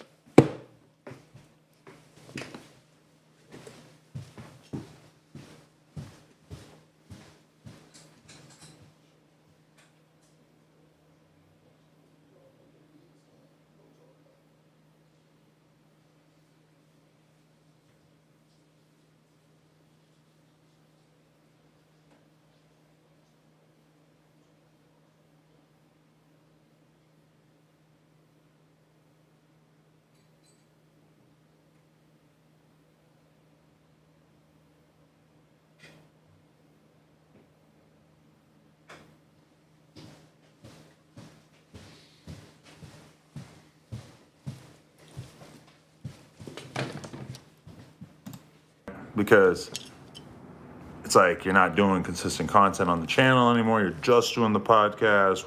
With us taking the news away, that's like 10 podcast appearances a month that you're not going to be doing. So we cut back that monthly amount. I get the idea that he didn't really care for that decision too much, which I get. But it's like ultimately, we give Sharp free reign to do whatever the fuck he wanted on the channel. He could have done anything. Look at these donuts coming in. Poop sent $20. We spend money because we can, and you read it because you SRD. Wow, okay. But I felt like when I spoke about certain things, right? And what I mean by when I spoke about certain things was like when I called myself the Sergeant of Arms, and you know, I was saying like, you know, shit, nigga, I didn't feel a certain situation about Lush and Lush coming back. And that was no diss to Lush, my nigga. People keep trying to like, I don't even think he took it that way, and I see how people tried to make it seem, but I never like, it was never no diss, it was just respect. We went through a lot without you, dog, and you was a piece of what had happened. And I never dissed him. Hey, look, my nigga, to each their own. People make mistakes every day. I forgive him too. But I just didn't forgive him enough that where my vote came into where I was like, hey, I would be cool with it. Adam gonna do what the fuck Adam's gonna do. I'm not tripping off that. But sitting in my house and you in my motherfucking face, I'm gonna let you know what the fuck it is. I respect Lush for respecting at least that, cause he knows. Not everybody playing, dog. This shit be podcasts and all that extra shit. It's some niggas that's really mashing on some whole different shit. I'm not playing with nobody.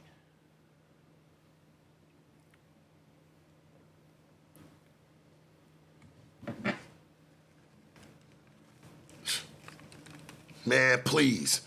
Got nothing but love for Buddy. But I'm just saying, nigga, that shit was cold because that shit affected my bread when that nigga did what he did.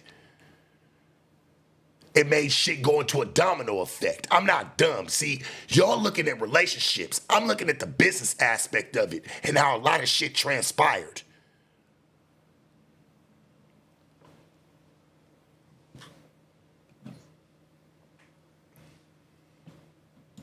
Because we can, you read it because you SRD. That's strange. SETI 2 Fly, you a legend, Adam. Much respect to what you built with No Jumper. Also, your wife's an absolute babe. I really hope to meet you someday. Wow, thank you, SETI. I appreciate that, man. That's dope. I actually met like a shitload of fans tonight at this fucking food event that we went to too. So that was cool. To just like, I also met what's his name? Seth Rogen.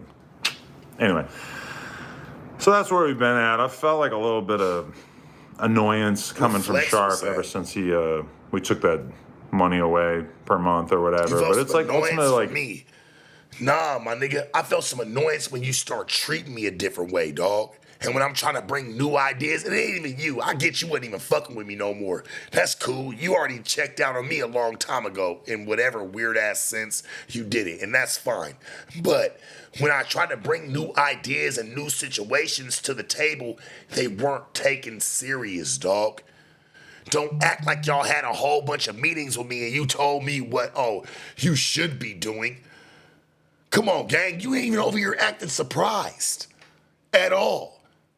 Nor are you like, Sharp, let's talk. Like, we could have figured shit out. He's like, I'm not even gonna try to change his mind. Nigga, you been wanting me gone. You been wanting me out of there, dog. You was over me months ago. You just didn't want to be the person because you already knew. You didn't want people looking at you crazy. So it's easier just to be like, well, you know what? Sharp made that choice. Because you know I'm not no baby back bitch. And you know if I'm treated a certain way, I'm going to get gone. But it'll make me look crazier if I'm the one that just walks off and has something to say versus you. Dog, I'm a pimp, bro. I pimped for years, my nigga. That game is really not versatile.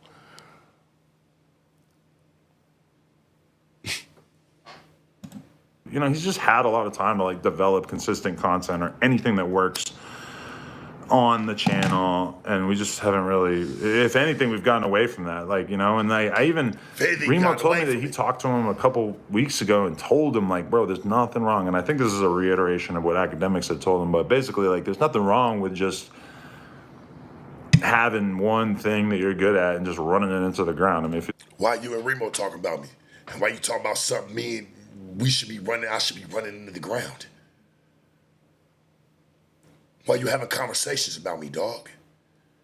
Huh? Haven't I been there with you the longest? Ain't these conversations you should be having with me? And then you wonder why I have these conversations without you. You wonder why we are where we're at. I didn't blame you a lot in the mix because I felt like he probably genuinely just doesn't fucking know. Like, he's really not, and I hated to say it because I'm like, damn, dog, it takes me back to, like, and this is no, like, I don't even want to say it. I'm going to leave that one alone. Because that one probably won't even be right. That one hit deep. It just takes me back to certain things that certain people said. And that shit reeks now. I see it. I see it. It's all about being able to lead. It's your company. It's your company, homie.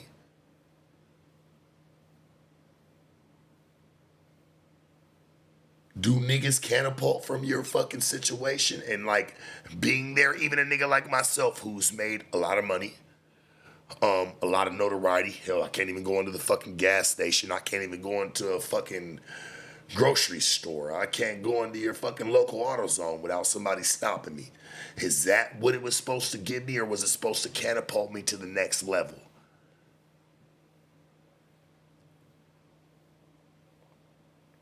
I don't get it. What does being at No Jumper after everything, what is it supposed to do for you? I don't get it.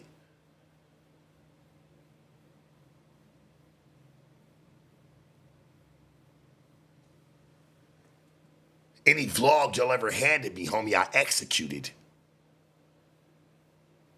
You act like I did just a couple of funky ass interviews. Hell, y'all done sent a fucking media team out to Vegas where I done did a fucking vlog during a fucking black, what was that shit? It was like a black influencer where it was like black owned businesses, everybody coming together, black entrepreneurship. I did that and I interviewed Wallow. The fuck was I supposed to come on, homie, and this is without y'all. I execute. But sometimes, my nigga, y'all gotta be able to open the door too. It shouldn't be no sabotaging. You don't see it because you're not running the books. You're not running anything that's going on in that. So all you're trying to do is just exit yourself. You're trying to exit yourself and say, hey, well, this shit really don't have nothing to do with me. We tried to give Sharp this, and this. Who you listening to, dog? Who's lying to you? And have you genuinely talked to me about it? No, you haven't.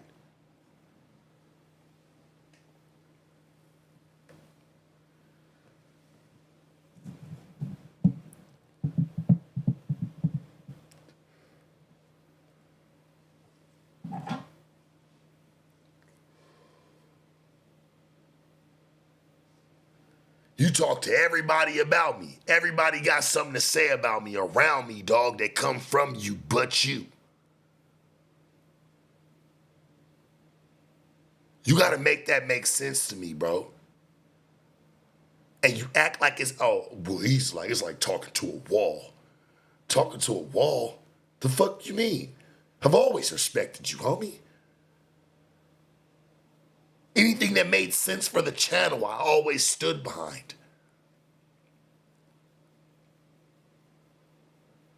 Let's not act like I went to every fucking school of podcasting or every fucking college. I was over with AC. I was over with this nigga. I was over with that nigga. And then all of a sudden I came to No Jumper, my nigga, and I struck gold. That was the first podcast I ever landed. I didn't know nothing about podcasts. I didn't even know nothing about no fucking No Jumper, nigga. Never heard about it. Heard about it from one of my rich white friends, Chet Hanks. He plugged me with it. Never knew who the fuck you was. No offense. I never knew nothing about you.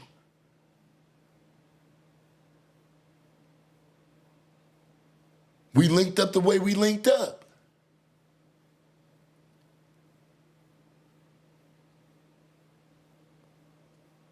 Boy, you needed me in a time of fucking despair. That's why God put me in your life, nigga, because he knew some shit that was coming for you. And you wouldn't let the channel fall. You were willing to. This nigga was willing to let the channel go down. Like, I'm not even about to even do this shit no more, Sharp. I'm like, man, why? Come on, bro. We can get through this shit. Shit, I'm making way more money. I'm like, shit, nigga, on my own tip, I've never made that. Shit, I made it in the game, but shit, nigga, I never made this on my own tip, and we only going through these little baby-ass hiccups. Man, you better motherfucking put your chin up, wipe your TT bone, and let's go.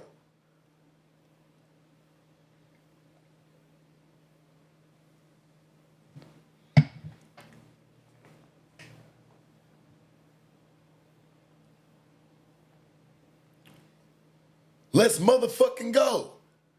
What we doing? That nigga wasn't even gonna come back.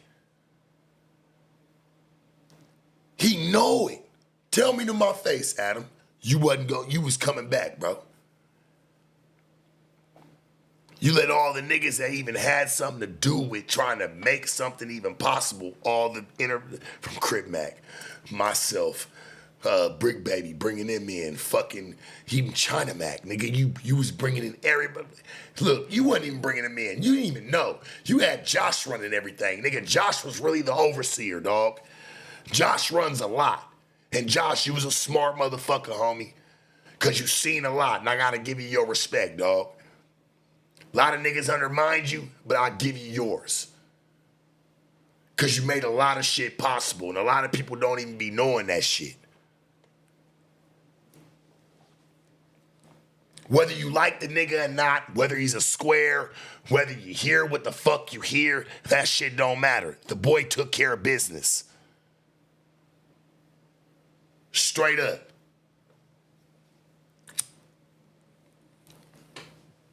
I gotta give him his respect. That nigga, he stayed down, dog. That news was his baby. He built that shit. That live news, that nigga built that. When we were in a fucked up place, that shit was getting 1,000 fucking viewers in the morning. Josh helped work that shit to 4,500, 5,000. Why the fuck did it stop? Was it outshining certain things? What was it doing?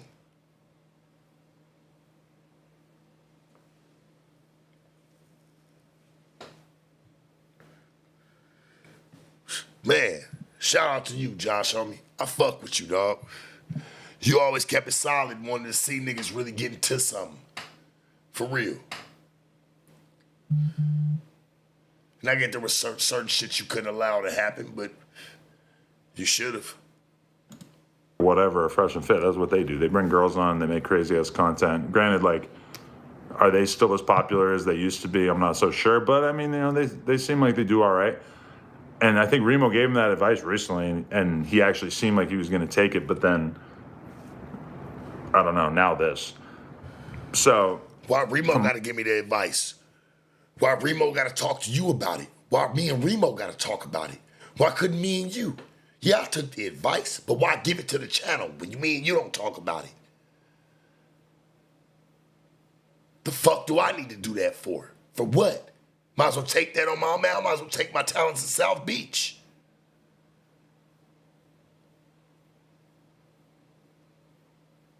Shit, look like academics and them niggas trying to give niggas super maxes.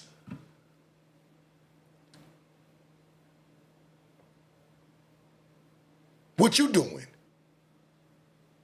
You got niggas trying to give their money to niggas. See their potential and watch them shine. I shined off my own dough, nigga. Wasn't nothing you gave me. Was nothing you gave me, homie. You gave niggas opportunities and a bag. Hell, you didn't even have to give me an opportunity. All I had to do was step through the door and the number stayed the fucking same.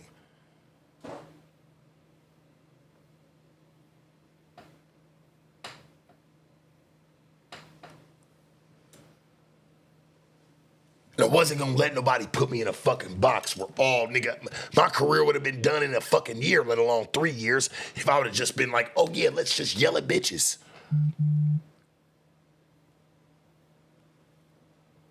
Let's just yell at bitches. Let's just get at bitches. Let's just, nigga, the only reason I got at bitches is because I got bitches. And these bitches don't amaze me. If they on some sucker shit, we gonna say it.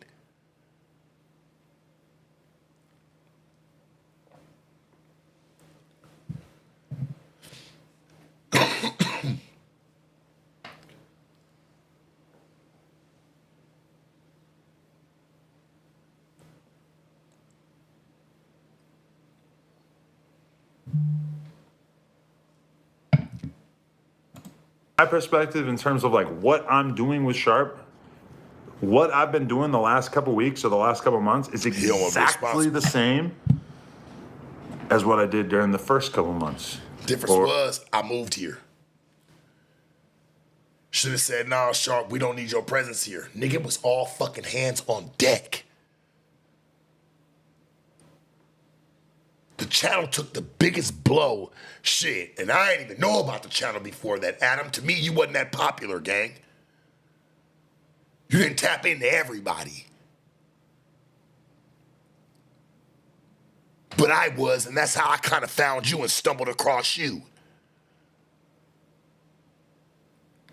Real shit.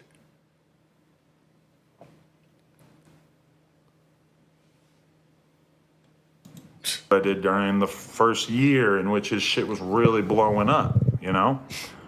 Which is not a lot. It's like I you know, occasionally I would reach out to a girl to help get, you know, oh, you want to interview this girl? I know her. I'm going to DM her. I'm going to get you on there. Boom, cool.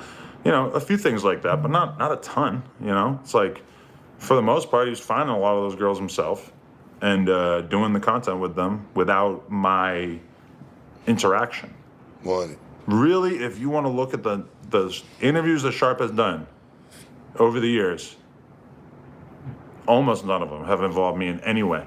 So I don't understand how I switched up when I'm just as uninvolved as I always was. You know? So yeah, there's that part. Like, I just don't understand how I like left him out to dry or whatever the fuck he said. Like, I just don't think I did that. I don't. You didn't mind sitting with me and pouring your heart out when everybody left. Nigga, I remember I was sitting there in a fucking undefeated fucking windbreaker, some fucking skinny jean blues and some Chuck Taylors and some Cartiers, man. I'm sitting there and it's just me and him. This is the first interview we even done after everybody left. It's me and him left.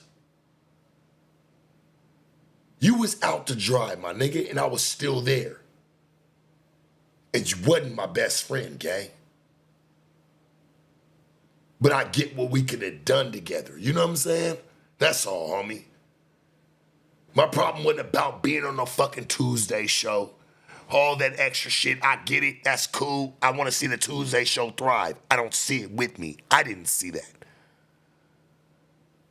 But I felt like even me bringing a 20v1. Shit, I brought a 20v1 to the situation. Nobody wanted to hear it. They act like they do, but then they let the shit just go wayside. But then these niggas have the same chicks from Plug Talk. I know these are chicks he gotta be talking about because I ain't never talked to no chick you ever fucked on there other than them coming on my podcast.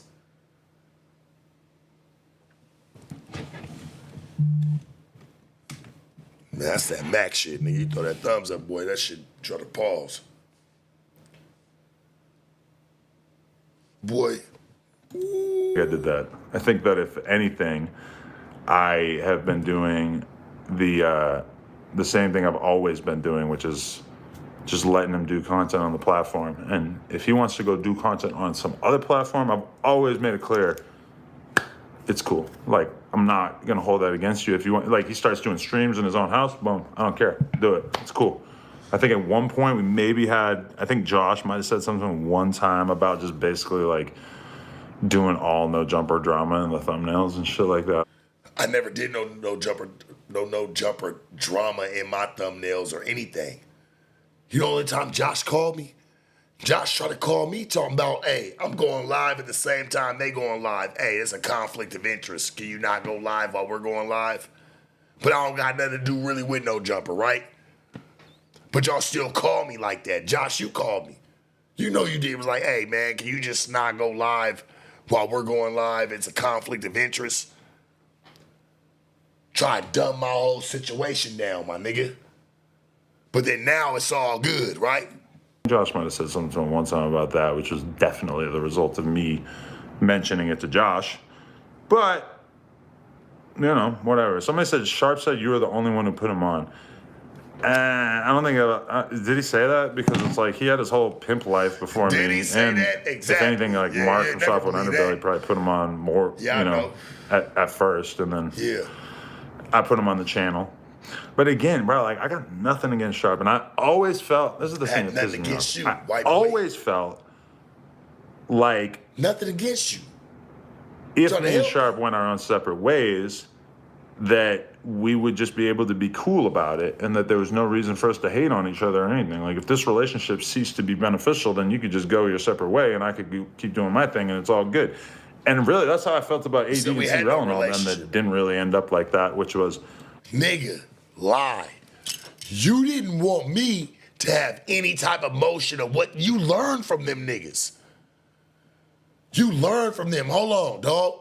Sharp ain't gonna have nothing of what they had. No type of motion in that sense. Call it a reach, but it's the truth.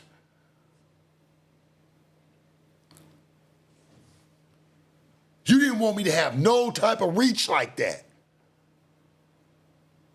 Fuck are you talking about? You felt like they fucking grew wings and flew away. You didn't want me to do the same thing. And then you left me to deal with somebody that was fucking diabolical, bro. Like, I don't give a fuck what you say. I should have never hired her myself. Trust me. She started doing it. I guess that's for another day. That shit don't even matter, homie. I dealt with a lot through that shit, though. Real shit.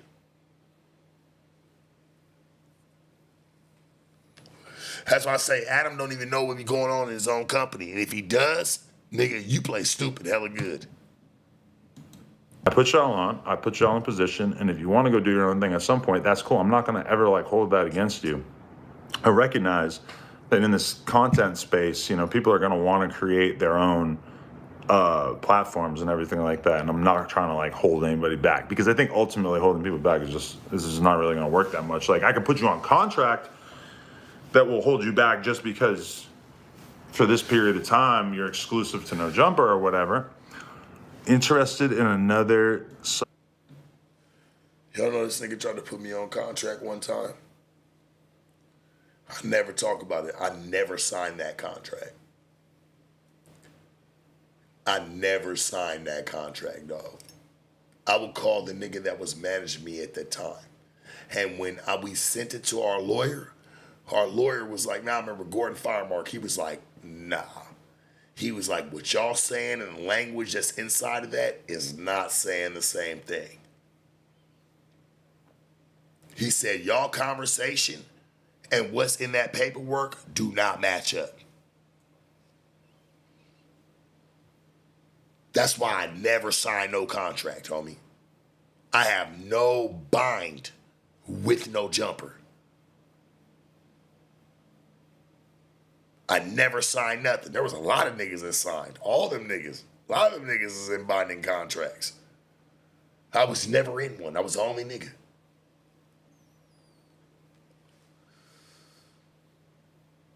Does that make me stupid or smart? I don't get it. I was the only nigga in no contract.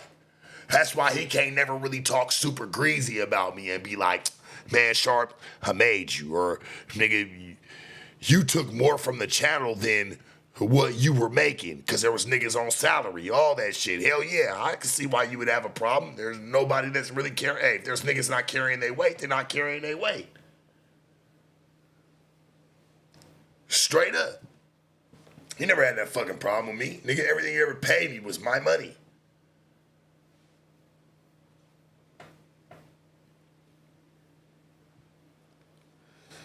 I don't got no, I never had a binding contract. It's all on me. Whatever I do, whatever I make, like whatever percentage, which is our business, like whatever the case may have been, shit. Nigga, they had to take care of their end, I gotta take care of my end. It's truth. What underbelly interviewee? I mean, you know, honestly, they run the gamut from like really interesting to really gross to whatever. So I don't know about that, but Soft Point Underbelly shows truth. I never thought me and Sharp would talk shit about each other publicly. I always thought that he would just like be real enough to hold it down and just not feel the need to do that, because hold what down?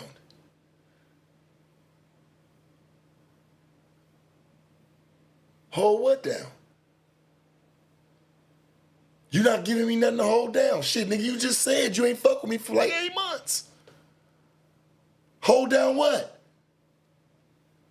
Most niggas would have folded on you in a month. Most niggas would have folded on you in a month. Would have let you roll through all your little scandals all by your fucking self.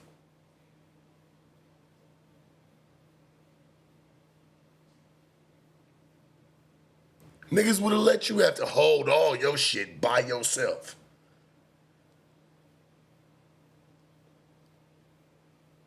And I get it. I know, nigga, tomorrow you gonna be like, oh yeah, I heard Sharp act like I had to hold it down by myself, but I really didn't hold it down. I really didn't need him. I mean, come on, guys. I mean, I went through all that shit, you know? Everything I went through, nobody really held me down. I was fucking, I stayed down like a maverick. I knew how to hold it. Nigga, you was about to quit the whole motherfucking scene. You got me, Crip Mac, others, nigga. We over there still doing 700,000-800,000. It's letting you know that your channel's still alive. I've never done anything to like take away from his shit. And but you want to know what it is? You want to know what it is? Oh, actually, I can say this. I don't want to like big up people too much, but there's some YouTube channel I watched it. He did like a half-hour video about Sharp, and like a lot of it was probably like pretty true, but like certain parts of it were kind of like not that true in the sense of like they made it out like I put AJ from Menace Material on the podcast to like. So that was your only problem. You saying everything else was true what the nigga said, right? The only non-truth was what he said about you and what you did. Or what you may have did. Think about it, bro. You twinkle your eyes when you be lying, nigga.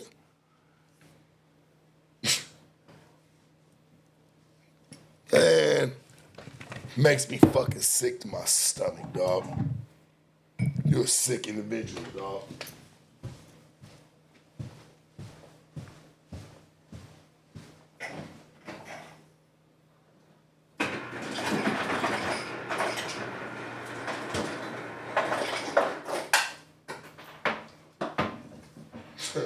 You a sick fucking individual, homie.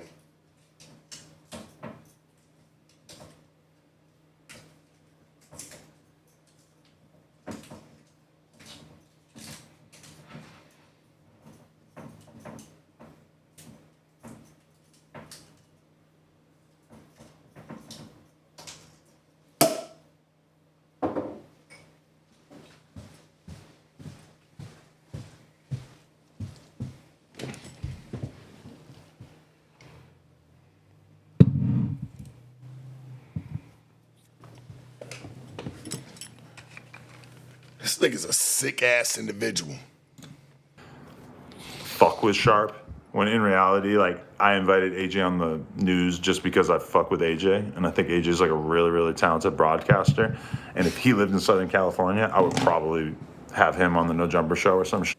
So you pretty much telling the nigga right now, hey AJ, if you move to Southern California right now, he might give you a job, and if he does give you a job, he wants to make sure right now that, like, hey, I just said he was a real talented podcaster, and if I did give him a chance, you know, if it don't work out, I don't want it to really be on my back.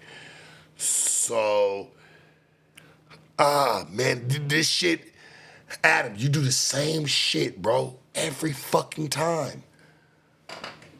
Like, I hate to say it, bro. Like, I love you, my nigga, but you be playing, dog. You know, like, he's just somebody I fuck with, right. and I wanted to have him on the news just to be on the news. I didn't even really know. I don't think I really knew that he didn't like Sharp or that he had any kind of venom for Sharp. Keep in mind, people were saying the same thing about Dejan. They were saying, oh, nigga. Adam only put Menace. Hey, homie, the only reason I really want to even crash out and try to put hands on anybody or play games with anybody, because I'm really making a bag there. I'm trying to keep my bag coming, dog. I don't know this square ass nigga, and no offense to him, he has something to say about me. He see me in the street, he see me anywhere, nigga, on a corner, anywhere. Your fucking building. Man, stop playing with me, nigga. It's niggas like you don't allow niggas like me to really try. I try to change, right, bro? We try to change our lives, gang. You want to show them that we can, hey, at the end of the day, look, yep. Look, still part of the zoo, right? Still part of the zoo, bro, to you. Love you to death, my nigga, but the truth is the truth. You still want to see niggas part of the zoo. You like that. You really do. Or only put AJ on the news to fuck with Dejan. This, like, what the fuck do I care? I don't know, man. But either way, it's not like that. Like, that's just a total cap narrative. The idea that I fucking was like sending mercenaries to like get at Sharp to punish. You know what I noticed, bro?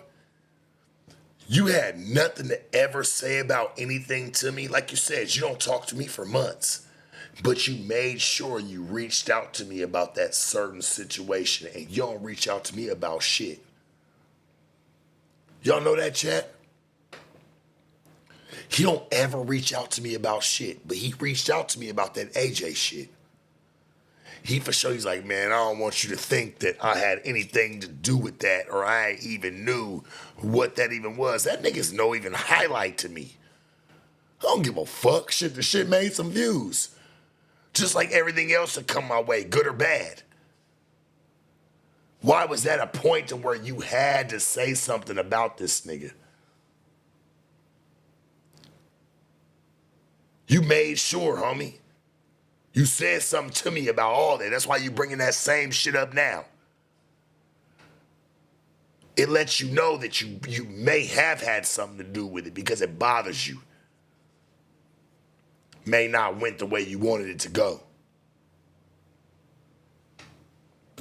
I'm like, if I was really mad at him, I would have just said, bro, I don't really think you should be on the channel anymore, or I would have just shut it down in some like, you know, straightforward way. I wouldn't like do all these devious little things to get at him. I don't really like think that deeply about, you know, stuff like who's on the news together. Like Adam, everybody knows whether you go and discredit it tomorrow, everybody knows, homie, what I've done for the channel, for myself, and how I've moved in the past over 3 years. Everybody knows this. There's no way you would have just walked in and said, Sharp, you're fired. And with no real calculated situation into why. Especially after how Sharp stayed down. You're a very calculated dude, dog. You don't move just to move, Adam. You don't move without calculation, my nigga. Hell, thinking about it all day, boy, your ass been thinking about it for months. You pretty much let us know that. 6, 8, however many months it was, like you said. You already had this one fixed in your mind. And you can call it delusion. You can call it like, oh, Sharp's crazy. No, I'm just calling it the way I see it, bro. Some people don't hide it. You don't hide it as good as you think you do. That's the problem. So who's really crazy, me or you? You don't hide it as good as you think you do.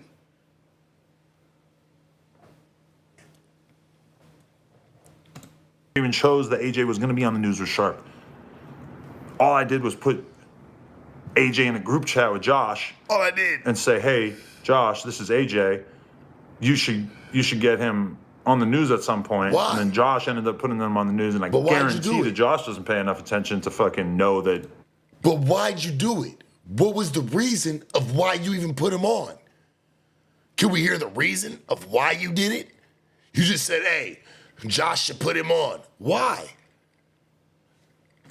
AJ and Sharp had smoke, or that AJ had opinions about Sharp, But whatever. why? Whatever. It's just like, there's some fake narratives out there, and I feel like Sharp just like... Bro, but why? You never gave us the reason of why you put him on. You never gave us the reason of why you brought him there for the news.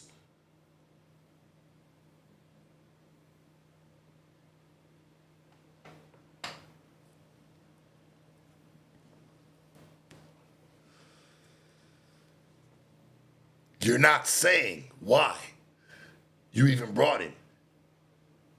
You're just talking about why you didn't bring him. Oh, I didn't bring him for all these reasons. But we don't have the reason of why you did. Am I tripping? You're telling us all the reasons. Well, I didn't bring him to get to have a problem. I didn't know he had a problem with Sharp. I didn't know this. I didn't know it was gonna land like this.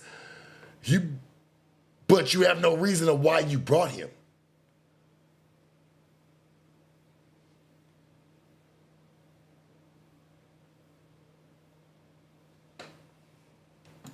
Falls for him. I feel like he watches these YouTube videos and he doesn't really have the like confidence to realize that the narratives are fake and that people are just making. I'm not talking about the narratives, bro. I'm talking about how I've been treated in this motherfucker, dog. It's not about the narratives that be online. Come on. If we're really gonna talk about narratives, why didn't you have a problem? Why didn't you just come back to work and do the shit that you were supposed to do when all that shit was happening? You felt the way, right? You had a problem with all the narratives. Rolling Stone, I mean, shit, TMZ. Shit, and anybody that was even around your camp had to at least feel some of the backwind. Right.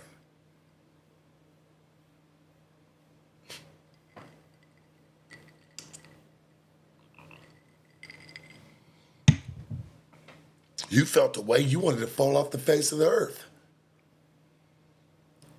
You didn't want to be a part of any of it. No Jumper was about to get ready to be a piece of fucking ash from a strong ass piece of lumber that used to be strong. It was gonna be a story about it. It wouldn't have been strong lumber anymore. It's that lumber.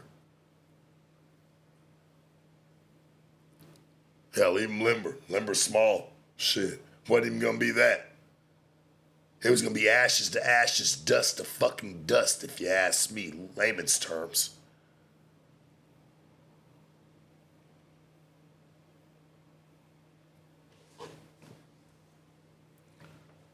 It's gonna be, man, even little twigs, it's gonna burn up.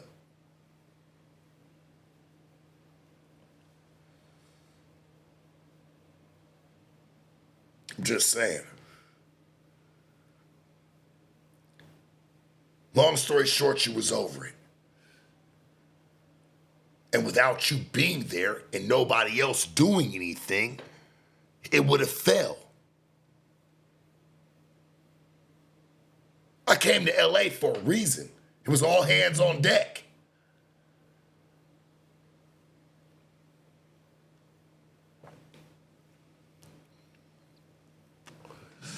If we're gonna clean it up, let's clean it up. I want everybody to know I was never fired. But I wasn't gonna sit back and die slowly neither. Because people wanted to act like the way that they put your content out or the way they dealt with you or anything like that was based off the relationship you had with them. And I got people that know this around us. Like, it's not no Bush's baked beans secret. Come on, my nigga.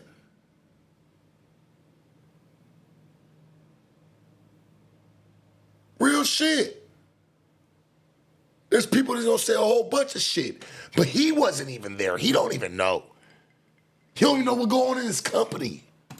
Up and I can't even hold it against him. Like, yeah, that's what you do. You're a YouTuber. You see all these little pieces and you try to thread them all together and you try to make a narrative out of it. I fucking get it, bro. It's totally fine. But I never did anything to go at Sharp. So this little like temper tantrum rant thing, whatever he did today, I don't really respect it. But let me also just comment on the girl thing because I think that's probably the thing that people found the most interesting. Sharp said that he can tell that I talk bad about him to Lena because when he would see Lena in the workplace, he could tell that she thought that she was better than him. Ooh, okay. Let's talk about that. Better than me. This pisses me the fuck off because... Yeah, because you know why? You even said it a long time ago when me and her were supposed to sit down. You said if anybody talks about my girl, anybody got anything to say about her, oh my God, I wish it would be a problem. He could never walk in my building. You wasn't acting like you was some strong ass nigga acting like you was gonna do something because you wouldn't. But you was just like a nigga couldn't be around you. You couldn't work with him. You couldn't nothing. Me and her were supposed to probably been sit down. But you already knew what type of person that I was, and she was already on the friction. She was on the Richter. She was fucking ready. She even said it in a fucking interview with her, him, Adam 22, Flacco, sat down and said when my name came up, she was like, you know what? I just feel like I can really punch holes in Sharp's thing. Like, I never even talked to this girl. I never disrespected her. Never put nothing on her name. Fuck my background. That shit don't even matter. I never had no riff with this girl. But I said, hey man, I heard she said she could punch, holes in my thing or whatever the fuck that means. She said pretty much she could punch. I know what the fuck it meant. I'm not stupid. I know how to go war for war, man. She talking about, man, she could punch holes in my character. She could punch holes in my demeanor and what I'm saying. She could punch holes in everything that she could deflate anything that I've been saying. Which is cool, but it was never battle tested. She said what she said. I said what I said. And I even asked, I said, hey man, shit, I think me and Lena we need to sit down. And when this was said, Adam, he made sure he went online and he was sitting in a podcast and they were just talking about his girl and just like how somebody's shit could be. He's like, man, if anybody presents, and I know this is him right here telling me like, this is Sharp just jumping from point to point. But nah, I'm trying to really be respectful, homie. And the way that I really look at it without disrespecting you or anything of that nature. But you was just like, if anybody disrespect my girl that's around here, anybody that says anything, I watch that shit, gang. And I still wanted that interview. I still wanted that action. And this is with me and you making a big old bag. You let it be known who wore the pants around that bitch. Straight up. And that wasn't about money anymore.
It just let me know like it wasn't about money anymore. And when you said that like about your chick, I'm like, shit, me and your chick might end up getting into it if we sit down. She already talking about she poking holes and shit. And I'm not a nigga that let any type of chick make a fucking crack in my wall. So I knew that was already like beating a dead horse. And it wasn't nothing against Lena shit. Me and her could have sat down and had a dope ass conversation. But just because of what would have been expected, it might have got a little out of hand and it might have detoured me and his relationship a totally different way. And at the time we was making money. He didn't want that. That's why that shit never happened. Y'all always want to know why that Lena and Sharp interview never happened. That's pretty much why. That's pretty much why. That's why that shit never happened. I was making too much dough at the time.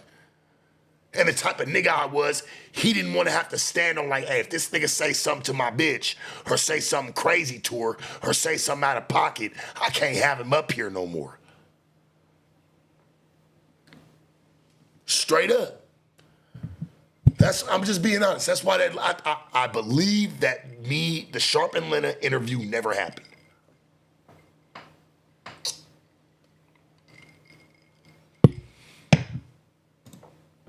Do you know how many times? Now, first off, some of you guys think Lena's like crazy. She's a porn star or whatever. Lena is the I most don't. tame, normal fucking girl on the face of the earth. And many times I had to sit there when she had a complaint about something with Sharp, and I had to sit there and I had to explain to her, listen, I'm not from the pimp world, but I understand that. Where'd this happen at? Why she had complaints about me? Why was there complaints about me? Have I ever had an issue with her? Have me and her ever had a dilemma? Why the fuck am I coming up? And why am I getting put in the complaint box?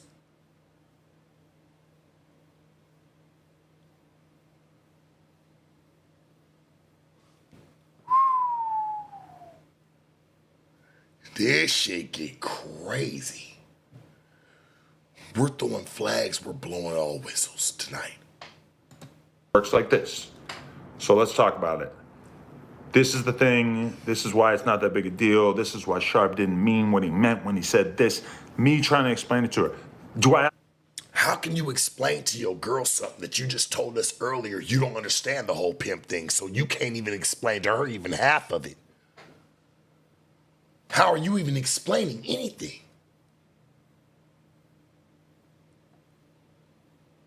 Right or wrong? How are you explaining anything when you just clearly said earlier you don't understand the whole pimp thing, and you probably won't? I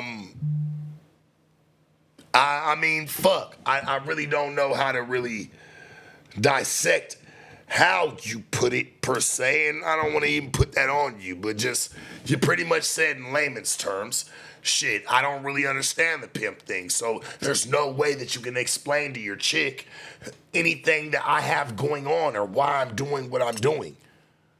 There's no way.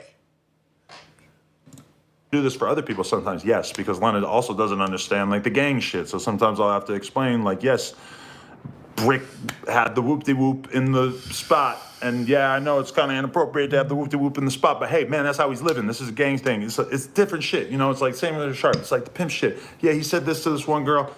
You gotta understand, this is not our culture, so we gotta kind of like take a step back and just like acknowledge that it is what it is, right? So that's me spending some significant percentage of my life defending Sharp to Lena. Why does Lena feel some type of way? He's not wrong. He's not wrong that Lena definitely probably feels some type of way about him. You wanna know why?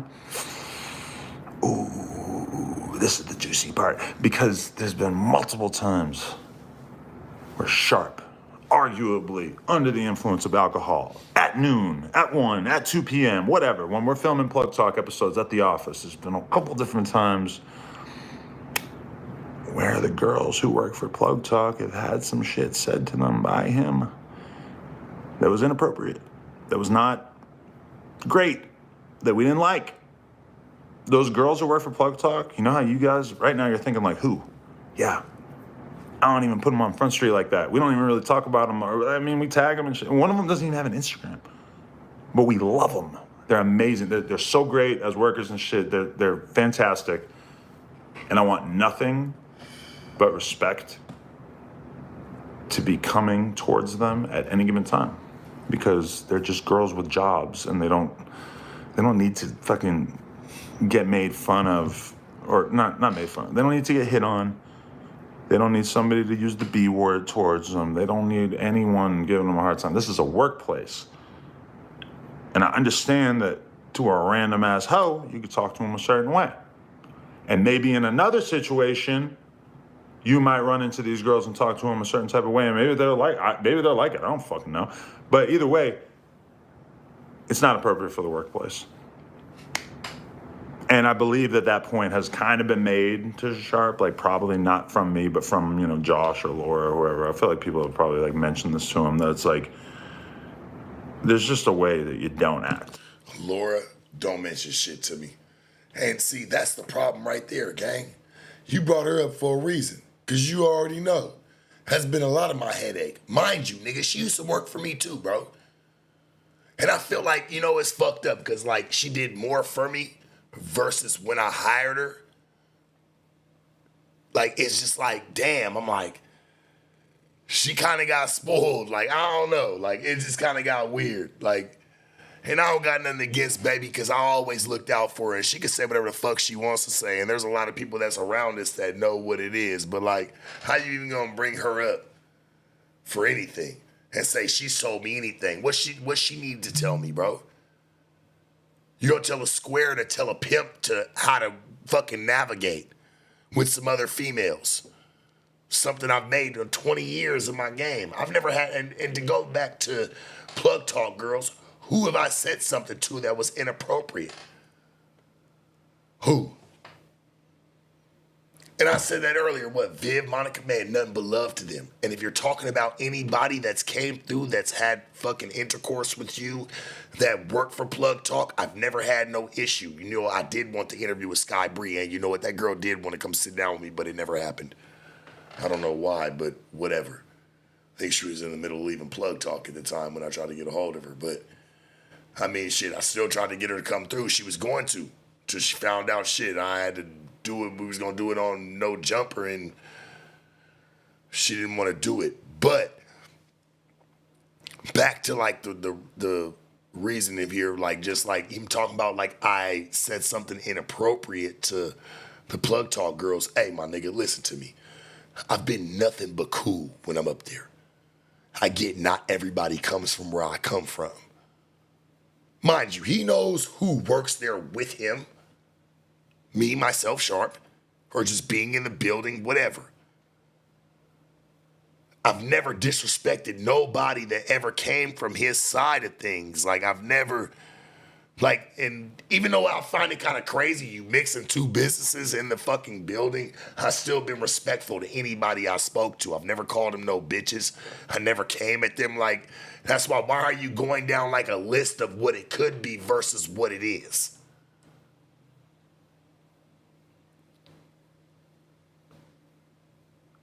Why do that? I never did nothing to none of them girls. Talk about I said something or did whatever. Anything inappropriate.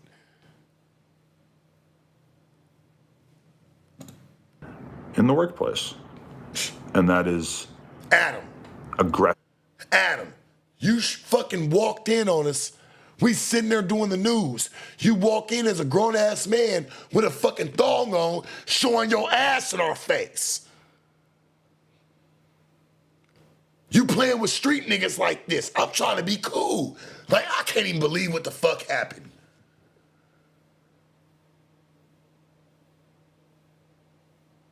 You're talking about what's inappropriate. Come on, gang. I ain't knocking you. Hell, I had to work around all the shit. It's cool. Shit, we're doing an interview in this room. There's fucking in this room. Hey, man, it's cool. I get it. I know how to work amongst bitches. Why the fuck do I need to go and disrespect them? Especially, hey, listen, women that don't even got nothing to do with the game. They're just fucking making the schedule and picking out clothes. That's all them girls do. The ones I've seen anyway that I've been around. There's a camera girl with the little shaved head. I don't know, me and her, we got this, we don't ever talk, but every time we see each other, we got this weird vibe. You know what I'm talking about, like the redhead. Like me and you, we don't never say nothing. We just kind of see each other. I'll be seeing her in the parking lot. She see me. Feel like we bump heads at the water cooler sometimes, but I've never. Like, I don't say nothing. Like, and this is all jokes aside. Even she know. I don't say nothing to nobody that's ever out of place.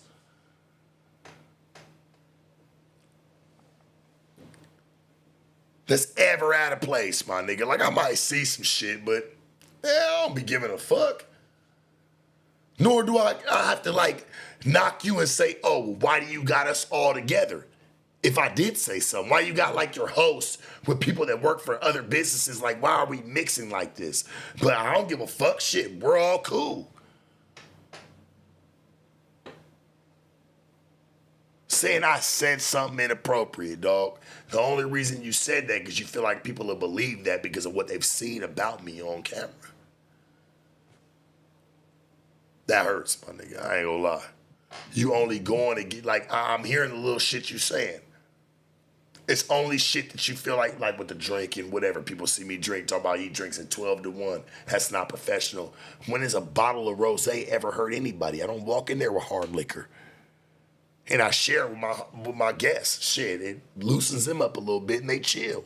We have a good pod, a good interview, whatever. We're there. This shit's crazy. Towards girls with that kind of energy, whatever. I think, like, honestly, I think that, like, there's probably other incidents as well. And Lena don't fuck around with that shit. Like, There she was don't want other anybody being incidents. disrespectful to her girls. And me too. I feel the same way. To your girls. That sound like some pimp shit. Talking about, like, we don't want you being disrespectful to her girls. How are these her girls? My nigga, what do you mean? You don't want to be disrespectful to your girls. Who's been disrespectful to anybody? The only 2 girls I've ever talked to the most. I've never talked to any girl from Plug Talk other than Baby that I just recently interviewed that had brought me up in his interview, Plug Talk interview. I don't talk to none of them. This shit is funny as fuck. I talk to none of them. That's on my son, who I adore. I've never disrespected none of them girls. I don't even know them. So we gonna say I turned it down in my interviews and how I come at bitches, but I turned it up on the employees. What the fuck are we talking about?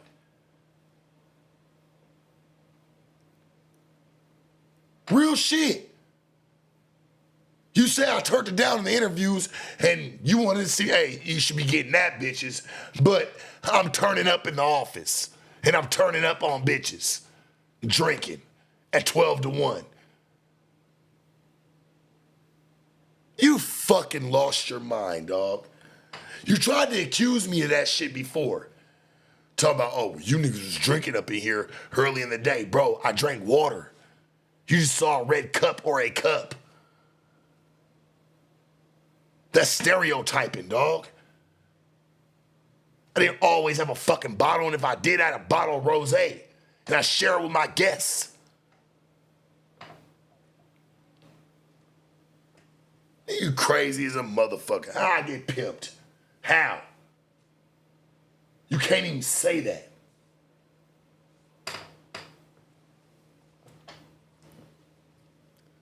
Me and him came together for a reason. That's why it worked this long.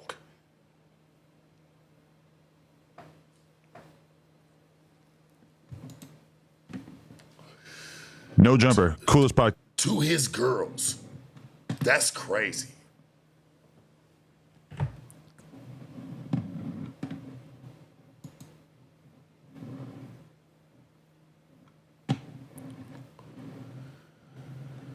To his girls.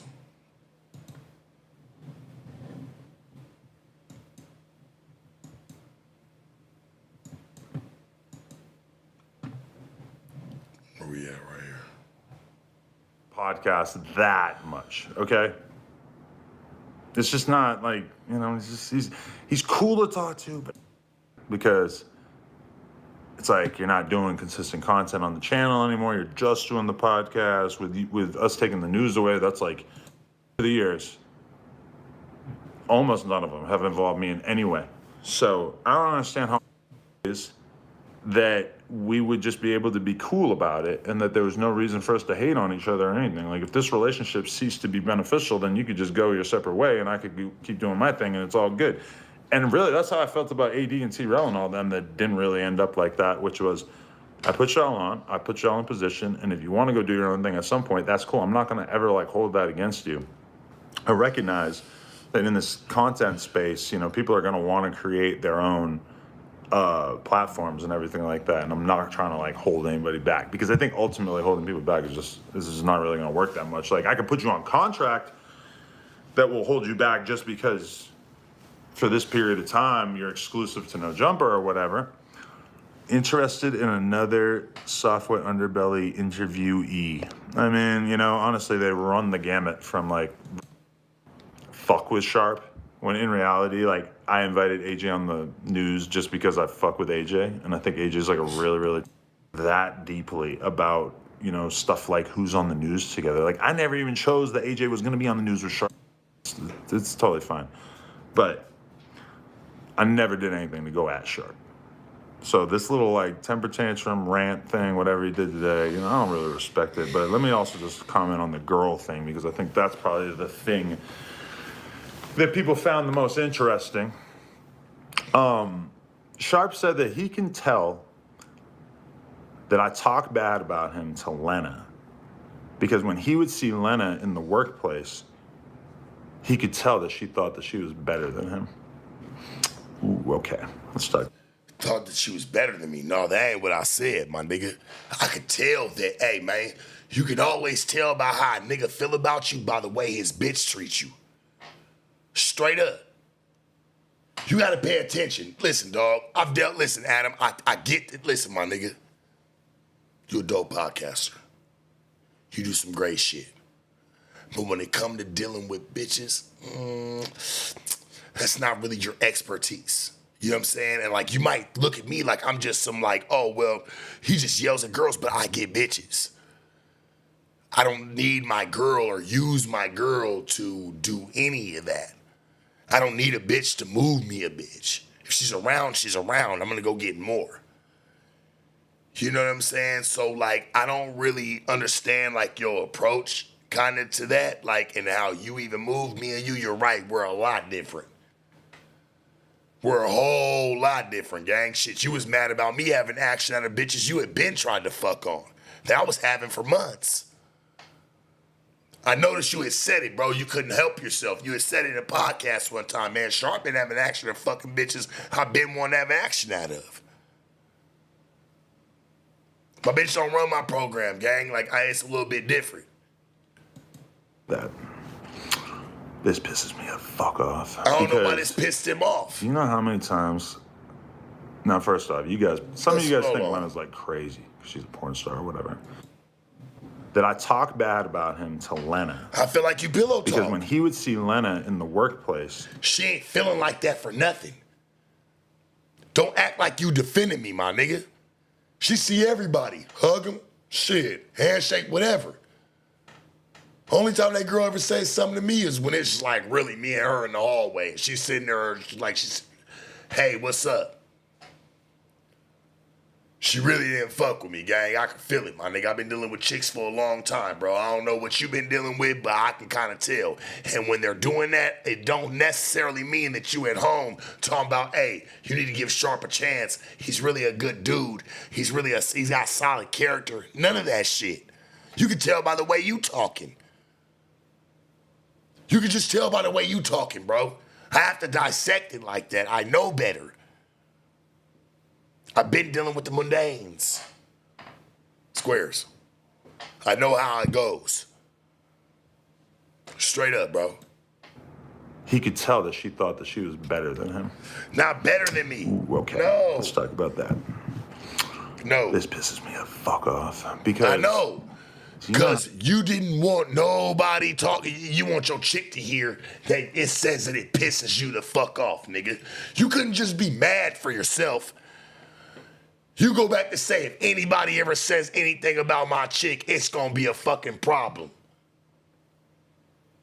Nigga, straight up. That's why it pissed you the fuck off. That's why you never wanted me sitting with her. Because anything that I did have to say about her, you was gonna go against the grain. Come on, homie. You was a fucking square your whole life, my nigga. Yeah, you made some millions. You did your shit, my nigga. But look what you cling to at the end. You just like a basketball player, rich-ass basketball player, a football player. All y'all niggas swear and wish y'all was from the hood. That's why y'all gonna surround yourselves by niggas that's like them. Straight up. But still never get that notoriety. You chase it your entire life.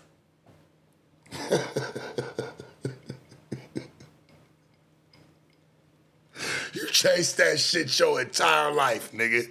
You look for that notoriety your entire life. And don't even know this shit don't add up to shit no way.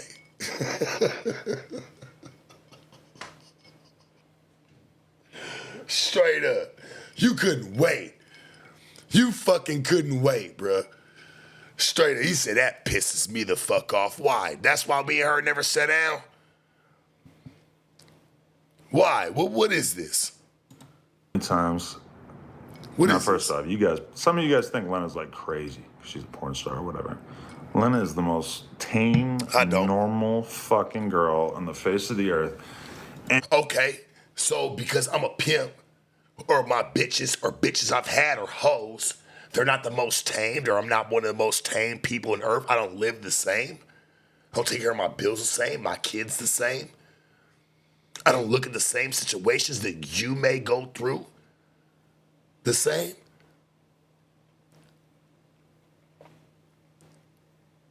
Think about where it goes. Think about it. He's like, y'all might look at her as a porn star. Okay, they might look at me as a pimp. How does the judge judge? Anybody I've ever sat down with, my nigga, I'll try to make them better. Hey, man, you have to look at this shit bigger. This isn't it. They're gonna frown on us.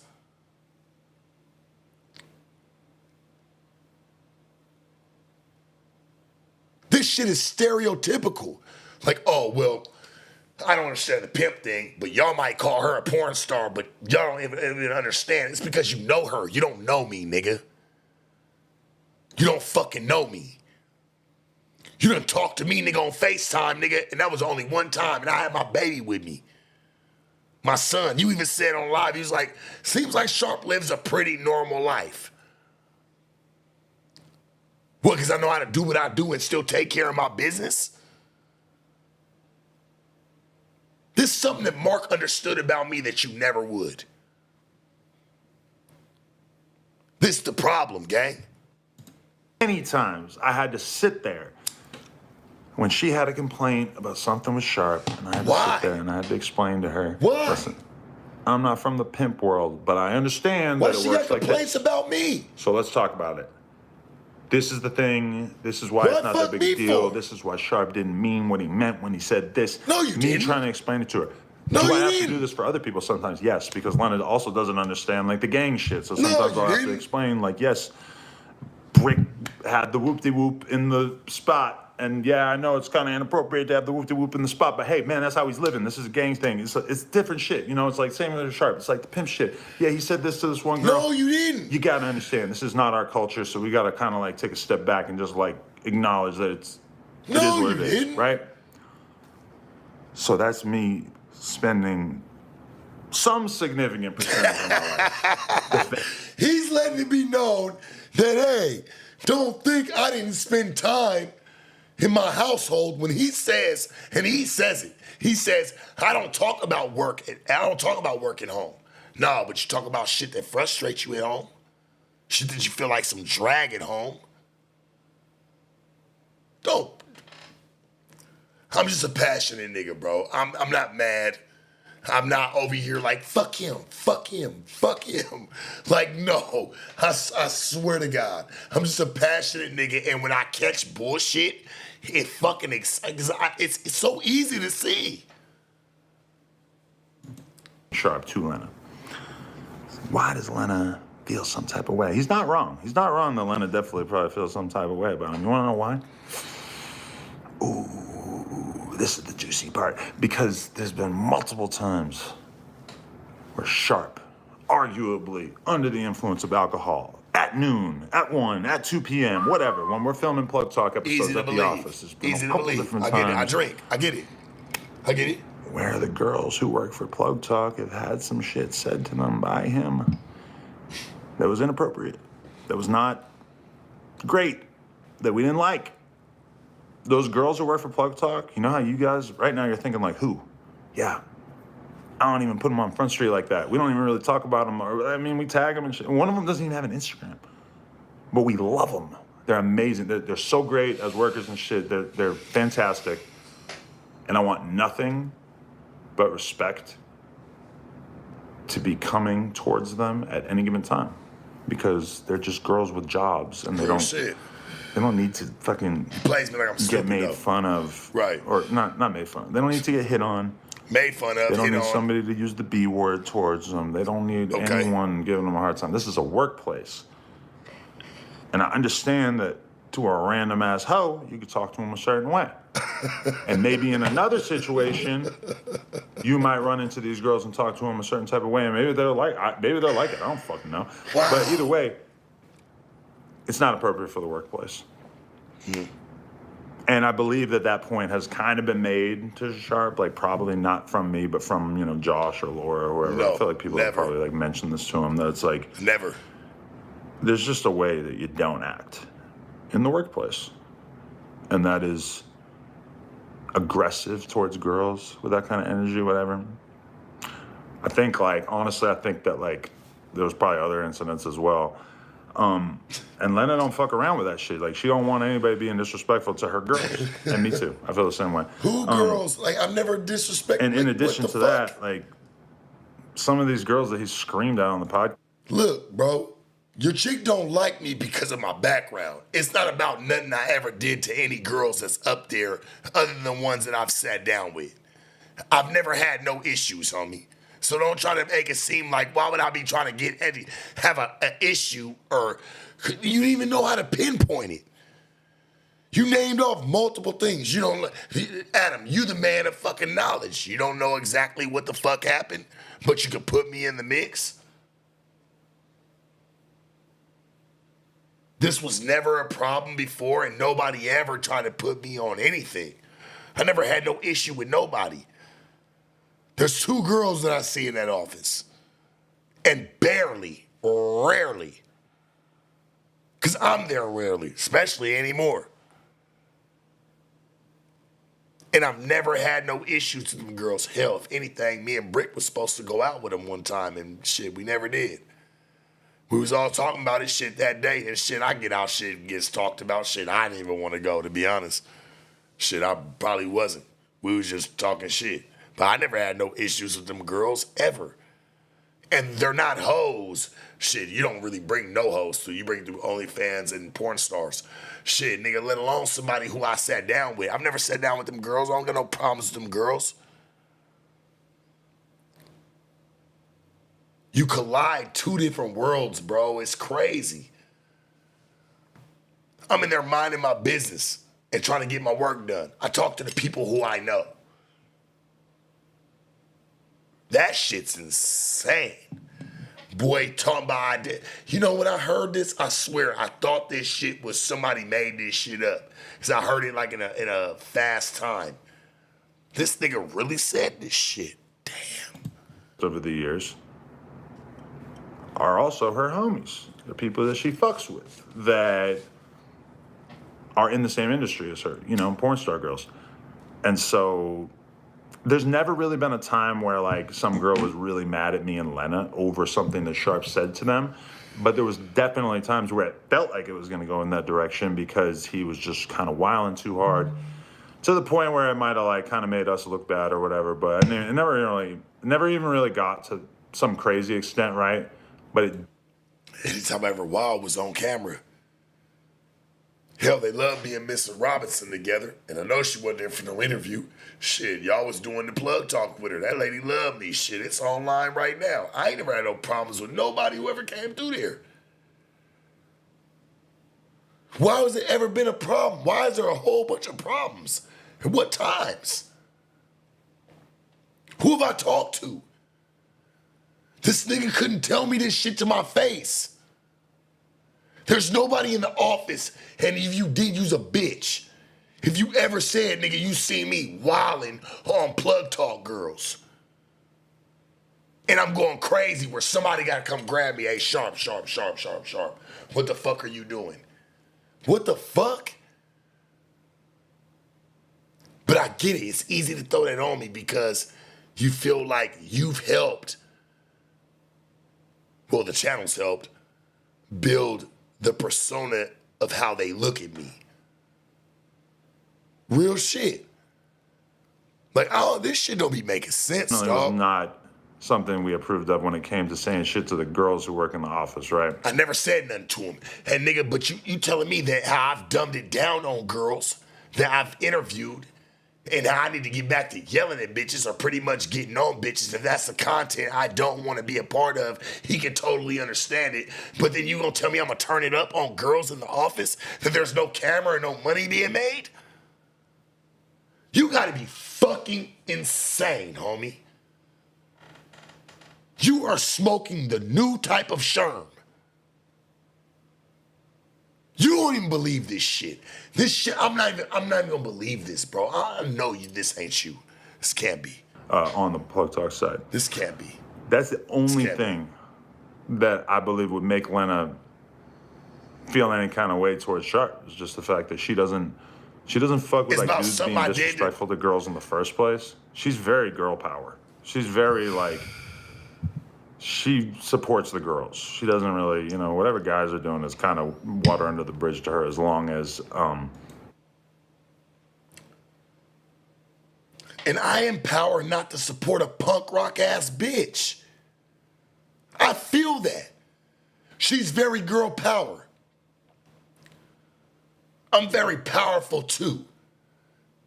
And I don't empower fag rocks. Excuse my language. I don't empower punk rocks.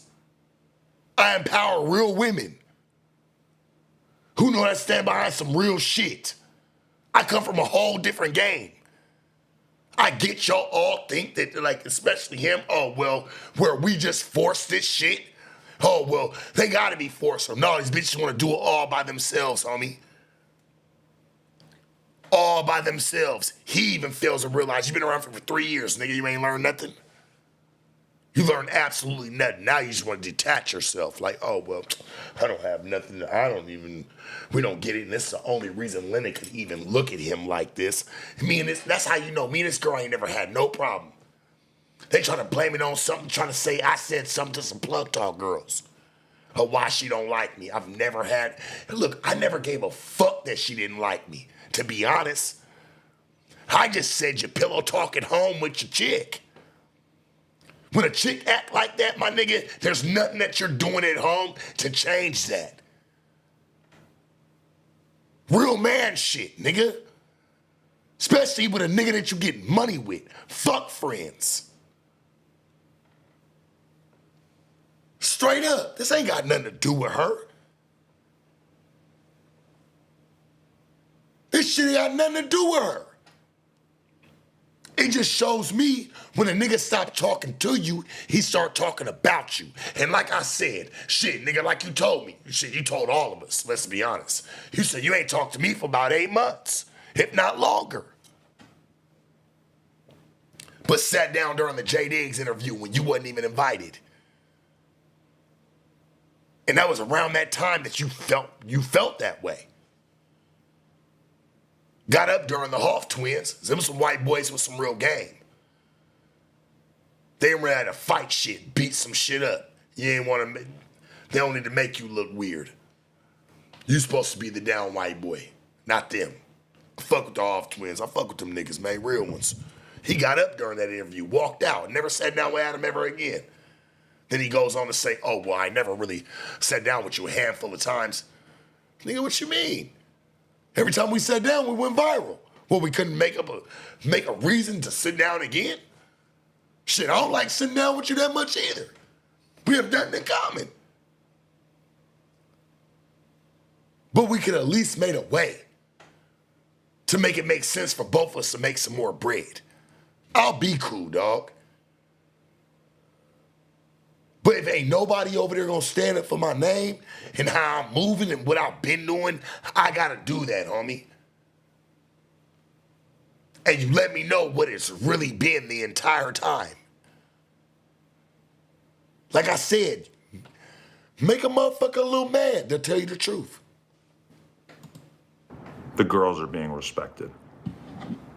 And that's it, honestly. Like, if she ever felt like a way towards him or ever, like, in any way sort of I never acted as if disrespected she them girls. didn't care for Sharp or didn't like him too much, it was 100% that and nothing Ooh. else. It's not- like, what am I? You think I'm just laying around pillow talking to her and Yeah. making her hate you? Like, Yes. I don't come home from No, work I and think talk y'all about no build with jumper each other drama on it. with her. There's so much no jumper drama that she has. You say you don't talk about no jumper drama with her, right? Then where is she bringing you her complaints to about me? The grocery store, the gas station, Pilates, the gym, Bikram. I mean, where's she bringing this up to you at?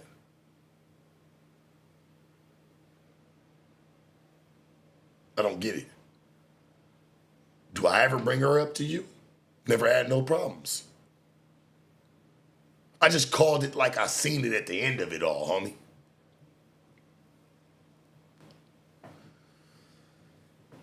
There was nothing I ever did to the girls that work for Plug Talk. I'm a very extreme nigga. We all know this. That's very cliche how you say it. And don't act like you doing me a favor, nigga.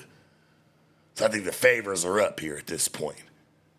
So don't act like you doing me a favor and trying to like save me from something like I did something to them because I never said nothing. You couldn't even name it. I never did nothing to them. It's just believable because Sharp goes in on bitches, right? That's easy to do. Nah. Idea about. And every once in a while, she'll like go look at the You Reddit. should She'll be hit there me for up your and be like, girl. "What I about ain't this mad at thing? you. Like this person said this to this person." I'm like, "Yeah." I mean, I just don't want to. You love that Reddit. I don't want to be in the office all day Love that Reddit, boy. where I like talk about a lot of these things on camera. I don't want to like come home and then have to talk about it again. Why would I want to do that? So I don't. You're I don't not like fill her talking in, about like, any shit sharp. that you talk about in the office. You talking about people who, like you said, it's frustrating to talk to me, nigga. So when you go home, you gonna tell your chick your fucking frustrations. That's your wife.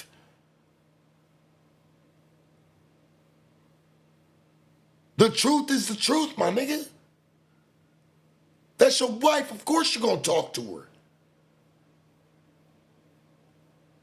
You gonna let your frustrations out. You said it's frustrating to talk to Sharp. It's like talking to a wall. I'm sure you've told her that. That's not something you kept to yourself.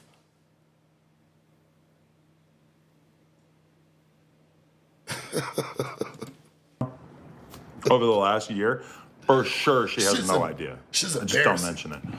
She's fucking So the idea embarrassing, that bro. I'm like pillow talking and shitting on him to her is crazy. And the idea that like Sharp at one point was supposed to be on the No Jumper show and he's not because I only want yes men around me or whatever the fuck that narrative was. These are just cap narratives that are just made up out of thin air. And I don't understand where they come from besides the fact that it feels like Sharp's just kind of unhappy in life maybe right now, that he's just like not really feeling how things are going. And he's just like getting on stream and smoking them. You didn't feel how things were going. And like I said, instead of you saying like, hey Sharp, what can we do? Shit, I've brought the situation up many times. Hey, come on, man. Let's make some more content. This shit's getting kind of played out. Shit, I knew interviews wasn't gonna do it no more just like that. Unless it had any riffraff in it, we needed to go and elevate. He already accepted this shit. I gotta call it for what it is. Adam, I love you, bro. I swear to God, and I love No Jumper. But this the shit that waters it down, homie. This the shit that makes it look like some real fuck shit. Cigarettes and just talking a bunch of shit. Yeah. And I get that. That's cool, man. Like I'm not mad at you about that. That's You're the same nigga that's that one way smoked them to go about cigarettes with things, me. but leave me the fuck out of it because I only Yeah. ever have done Yeah. things to support Sharp and to like put him on. And so if you're gonna come and like come up with made up fake fucking narratives about how Yeah. my girl secretly hates you because of something that I said to her, which again, no evidence for that. That's completely made up. Why does that bother you? And then on the other hand, you know, the other narrative of like, you know, the idea that like he said like I didn't have the balls to have the conversation with him about how I was trying to stop his motion. Again, just totally made up. Like my contribution to your career in the last 6 months has been exactly the same as the contribution in the first 6 months. So the part that like everybody would agree was like good for Sharp on the channel the first year has been exactly the same as the last year. So, from my perspective. So I guess I just wanted to air that out. Who knows what percentage of this will make it to the Reddit, which is the only He place cares so realistically that I'll much see. about the Reddit. You care so much, bro. You mention them more than you mention anybody. It's the Reddit. I don't know. I'll be watching the Reddit. I listen to the Reddit. It's because you run that, bro. That's your fucking toxicity over there. You love that. Hell, you probably helped build half the narratives. Who knows? Now that I could be wrong.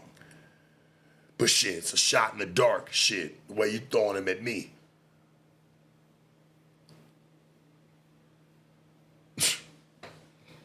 He loved that Reddit, homie. That's his shit. Any kind of commentary about Yeah, it? any commentary. He's going to Look at this guy, Reddit. the Prasad family. Reddit, Hide for you, sure. He's you been on fucking Reddit. cunt. How dare you be Reddit's who he- verified and talk shit? Reddit is what he based everything off of. No jumper. If it's on Reddit, he's watching.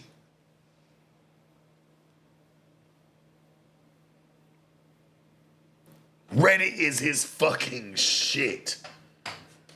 That is his motherfucking go-to. If he felt something about a host, he can go over there and find something to make him feel something great about why he was feeling the way he was feeling.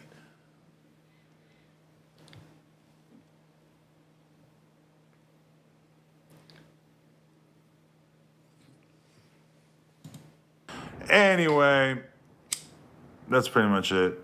I feel like the channel's in a good spot. I feel like the Tuesday show is solid. The Whack Pod is stupendous. The interviews, we've been holding it down, doing a shitload of them. Some of them do great, some of them don't do that great. It is what it is. I'm still doing the same thing I've been doing for like approximately 10 years. Keep in mind, I've been doing this for a long time. As far as like building up new hosts, I'm a little less. Fuck the host. Adam, you got people setting them interviews up for you. Hell, you got people that took interviews that I've done way before you and line them back up for you later on. And it didn't even do the same numbers that I did with the people. I'm not even gonna like name names, but like it didn't even do the same numbers, gang. It lets you know what the fuck we really got going on around here.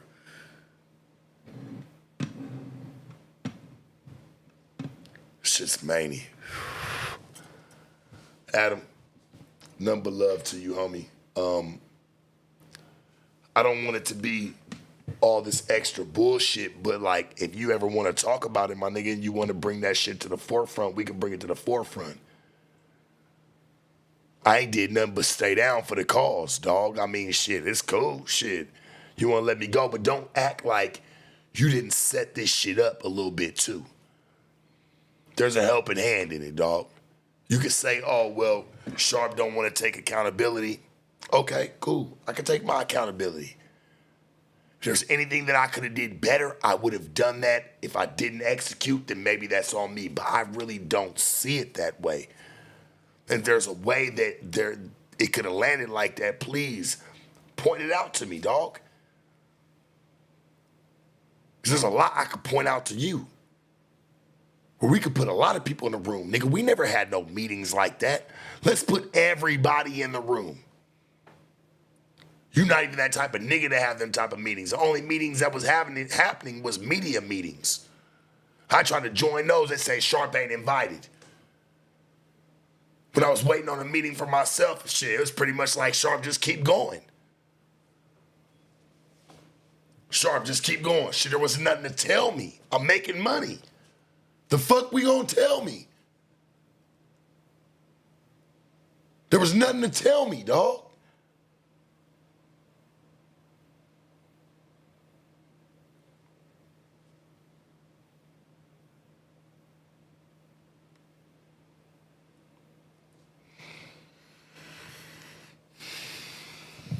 I know a lot of people want to see my downfall, but I never fall, my nigga.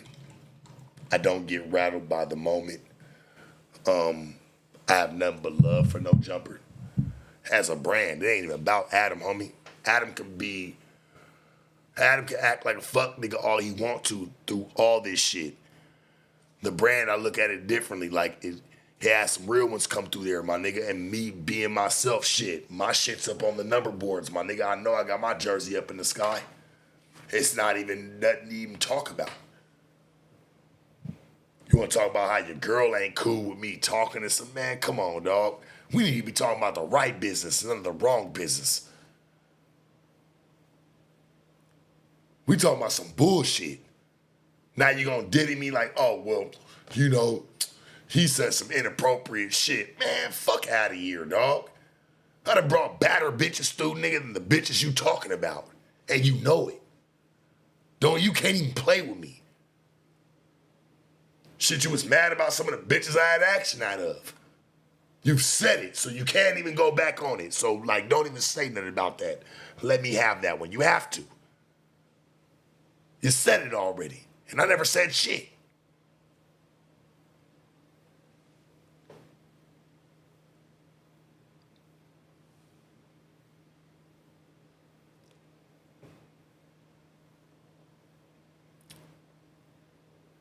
That's where we part ways, Adam. I get it. And like I said, you was waiting for me to do it, my nigga. You would have never did that. You would have never fired me, dog. Unless like I just zeroed out. Zeroed out and be like, Sharp, this is why we're firing you. Look, nigga, I never waited for you to bring me that. I already seen where you was headed. That's why you boxed me. In a sense, you kind of did. And it wasn't even you. Like, you didn't even have control of nothing, niggas. Listen, homie, this is Josh and fucking Laura, dog. Y'all left me with Laura. Y'all gotta remember that, homie. This is fucking truth. Y'all left me with all that shit, a clusterfuck. And knowing what type of nigga I am, dog. That's crazy. Boy, well, I wish we could all go into a room for one meeting, a real one. Not when a nigga try to snake me, nigga, for a fucking sponsor I been had, trying to tell me, hey, Sharp, can you go out the room? I just want to talk to them for a few minutes. Why? These niggas came pretty much with me. It's like a nigga telling you, hey, man, can you just walk out the room real quick so we can fuck your bitch? Stacks, you ain't even looking at it like that, gang. Freeze, I see you with the 200, nigga. Nothing but love. Straight up. It's like a nigga telling you, hey, Sharp, can you walk out the room? I want to talk to him for a second. Nigga, these niggas fucked with me way before you. What you want to talk to them about? And ice me out of, gang. Let's not talk about meetings. Every meeting was fucking janky. Janky as fuck. And it wasn't no meeting about what I could do better either. So let's stop the bullshit. Let's stop that drag, my nigga, about what I could have did better, because that wasn't even a conversation. That's on my babies, nigga.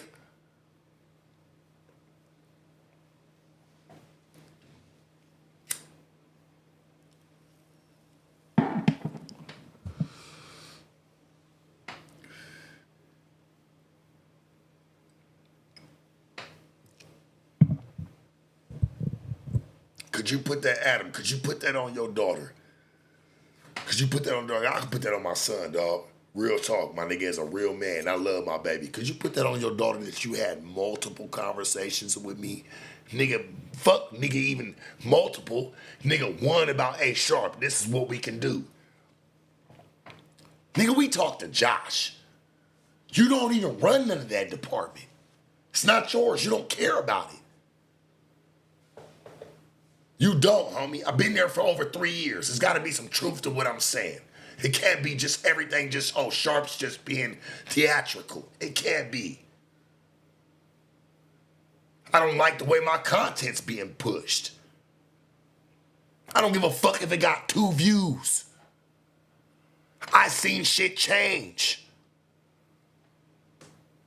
And when I bring it to the motherfucking forefront, it's treated as a struggle or, oh, well, we're talking to a wall. Nah, nigga, you don't even fucking know.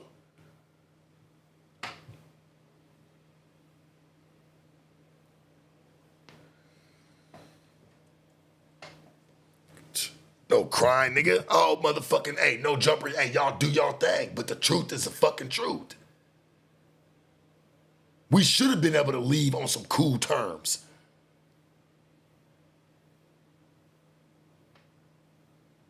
But I'm not gonna be treated like no buster neither. And act like I can't walk, nigga, with my stripes and medals. We're not doing that. You got me fucked up and I'll walk with them, and that's cool. But we gonna tell the truth.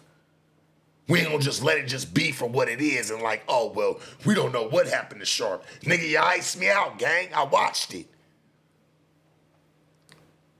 Any idea, anything, nigga got put to the wayside. And now it's being treated like, oh, well, Sharp didn't say anything. There was never no talks. Man, stop the bullshit. Like you said, you talked to Josh. I talk to Josh about it all the time.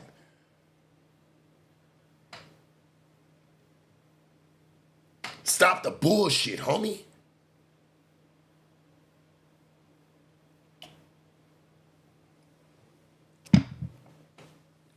Definitely didn't talk to me about coming at some bitches. So now I'm gonna say that.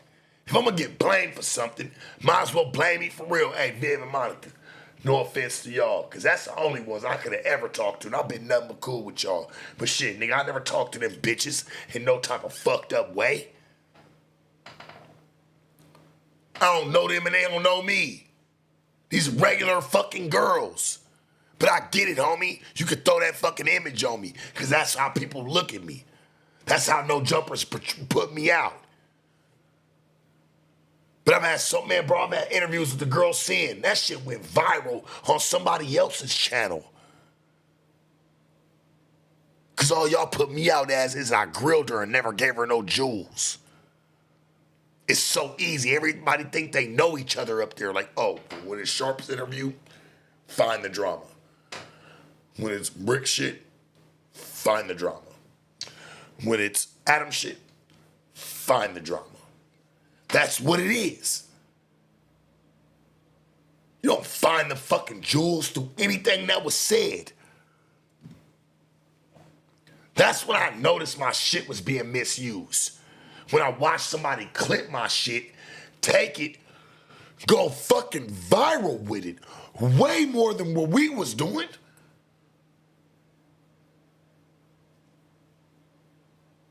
That shit's crazy. And this is facts. Because instead of finding the jewels and what the fuck Sharp said, that's what Soft White Underbelly did, right? Shit, and I'm cutting bread with you. Why not be able to find the jewels? Other people are. They're making the money off of it. I had to tell the boys, what's his name? Fucking Steven. He went and clipped it. It got 91,000 likes. He went crazy on some other shit. He said, Sharp, I see what you're saying. They cling to one thing when they think they find people out and they think they know they niche. They don't grow you. That's real shit. Adam, you know what it is, bro. It's nothing but love to you, homie. But at the same time, it's not. Because you play games with me, my nigga, and like, you're really not a nigga that, you talk about you're a conversationalist, my nigga, and like why can't you have conversations with people who you make bread with? But you have conversations with everybody on camera. But when it comes to you having an actual meeting, talk about you had all these meetings, when? One of the meetings I sat in with you, y'all talked to me about if I was peeling off the interview. peeling off the interview is they thought that I'm making money off the interview on the side. Second, y'all already had a whole motherfucking gist set up or some bullshit set up with a sponsorship that I had. Y'all already done came together with them. And wasn't even gonna tell me if that nigga Stacks didn't tell me. You just didn't want that under your belt. You already knew what you wanted to do with him. That's why you asked me to walk out the room, Adam. Why you asked me to walk out the room with my own people who I fuck with. Hey, Stacks, nigga, I feel you. I wouldn't have respected me neither no more, my nigga. Just because I did walk out and I ain't check him.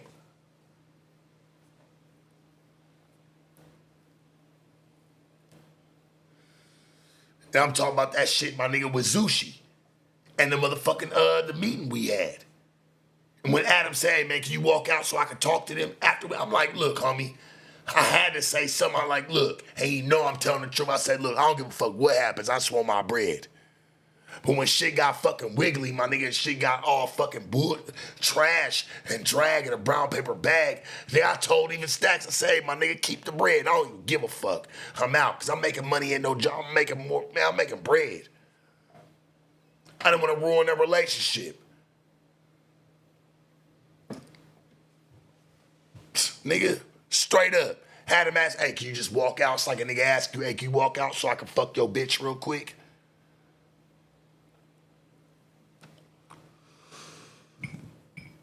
Hey, you know I told him that too. Ask me, hey, I swear to God, I want everybody to hold him accountable to that. Nigga, I asked that nigga. I said, hey, nigga, I ain't gonna lie to you, bro. When you asked me to do that, my nigga, it was like you asked me to walk out and like, nigga, so you can fuck my bitch. Oh, no, that wasn't it. Nigga, shut up. Yeah, it was. Yeah, it was, homie. Got me fucked up.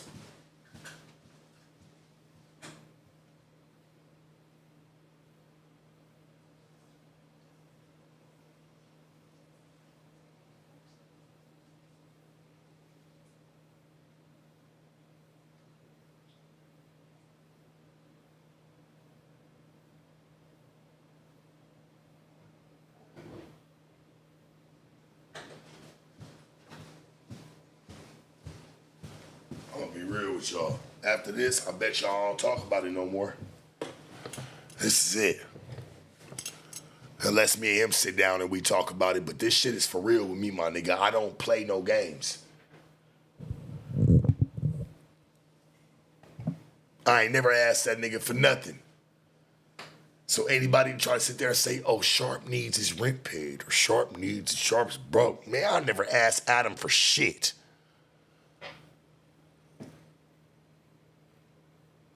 My money put me in position where I didn't have to. You other hosts don't let that go over your head. Well, I get it. You can't really ask for that to like really go over the barrier because shit, that shit ain't running like that. Shit, I know what it's like to see $33,000 checks.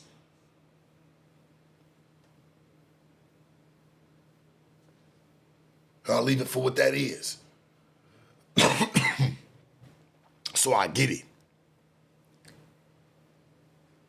And I do feel like, and I could be tripping when I say this, like I do feel like I do kind of get the backlash of how things happen in this situation because of how things may have landed with the old crew and how they left to where it's like, we don't need Sharp doing that at all. Yeah, I quit. I was never fired through nothing. I can't even say I quit. I'm just demanding certain situations and I don't feel like they probably ever gonna meet that. So if it don't meet that, I mean shit. I'm not even over there. I'm not at the door knocking for it. Shit, it's cool. But there's some structure and balance that needs to be happening, my nigga, that where we could be making some genuine content. I don't feel comfortable about it and I haven't for quite some time. Real shit. I just haven't. And just the way it moved. And you know what? Adam's gonna say like, well, he'll have a whole bunch of excuses for it, but he don't know what be going on behind the scenes. I've tried to make my push on it and why certain things happen, but people try to just make it seem like I'm a womanizer and I'm just trying, nigga, impossible. Especially when I've been paying, I would have never paid no woman or paid no chick, and she know who it is that worked for No Jumper. Like, I did a lot of things throughout this company. I've helped a lot of people. And that shit's neither here nor there. But when I start noticing that it's hard, it's tarnishing some of the things that I've been trying to do. And what I mean by trying to do is just even trying to get my content out on time, on a certain day, just where it's supposed to be. Now I get dropped whenever. I mean, fuck, it was like, nigga, I'm pushing y'all straight marinara and real fucking pasta. Now it's fucking egg noodles, ketchup, and just some bullshit whenever it can be.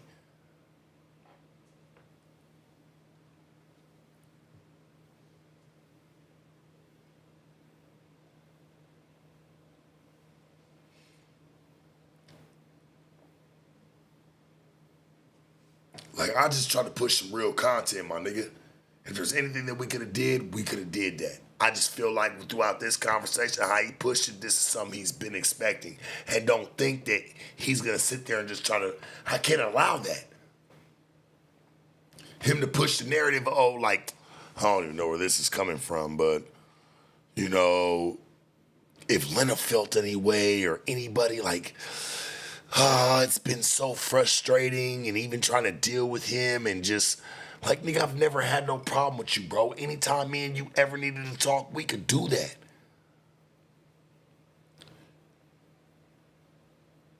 I know you didn't want to have them conversations. That wasn't something that you was into. It wasn't. That's on my babies. This nigga won't have no fucking conversation about nothing. Sharp, either you freeze yourself out and you trip out about it and I gotta respond about it, or you play bitch and you go to the back of the bench.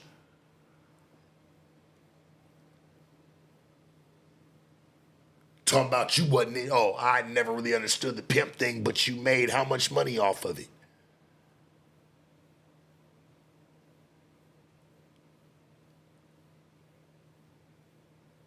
Made some cool bread, right? It's not on me to say, nigga, it's on you to say. Go tally it up for him. Tally it up as of today. And I want you to play, I want you to say the number for what it is. Straight up.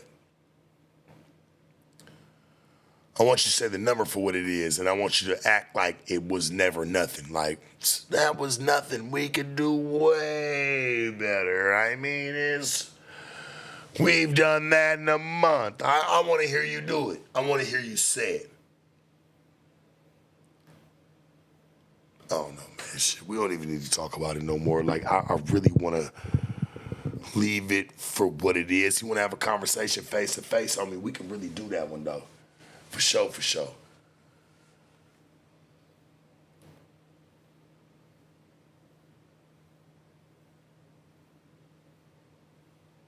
I don't want to do it on a Tuesday show. Shit, hell, you accused me of having a problem about it. Having a problem about being on the Tuesday show and how it was never really a question. I didn't want, bro, I'm not talking about that. See, I think the problem is, and I think he should be able to agree, is our conversations going third party.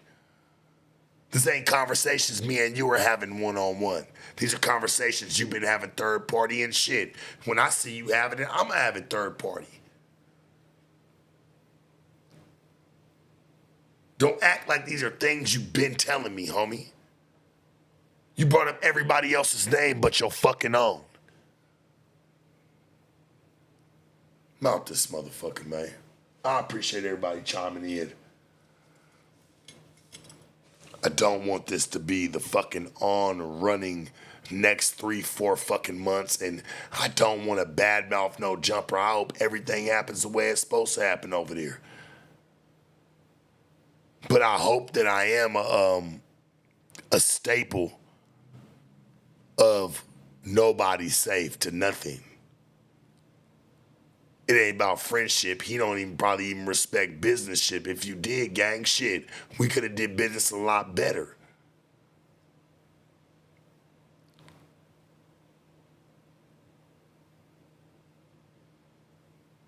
I'm just keeping it real, homie. We could have did business a lot better, I feel like. And I did bring a lot of things to attention, and it got ignored. Say what you want, bro, and however you want to say it, but I'm a very thorough person when it comes to that, and you were never talking to a wall. I had your back 100 fucking percent. I was a wall for you. I was never a wall against you or your words or anything you had to say. Real shit.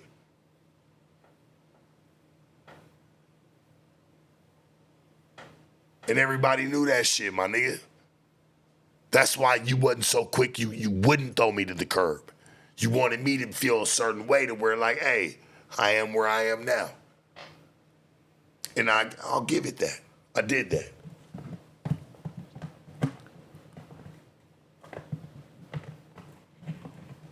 Like, comment, subscribe, man. Fuck with me.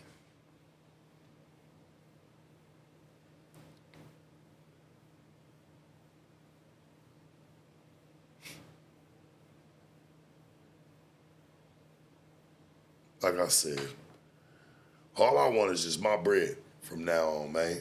And whatever it is, I don't give a fuck if it's 50 cents on me, and I really want to go back and run back on the numbers, my nigga, because there's been money that's been skipped out before on me. I've had to come back and get 4,500, 3,000. I just want mine added up, homie. Like, at least respect me on the way out the door.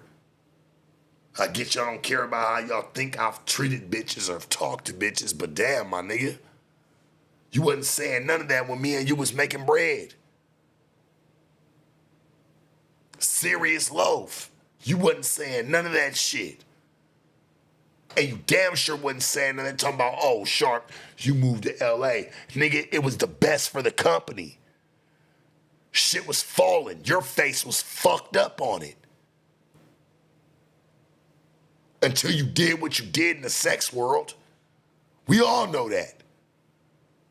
Your face was fucked up on it. You had to do something to redeem yourself. But until then, there was niggas that was holding the fucking pillar, homie.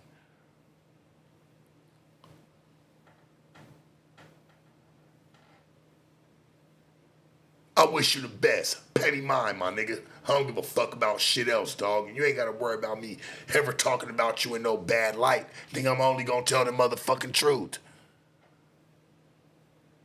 Hell, what I gotta say to what we all done seen.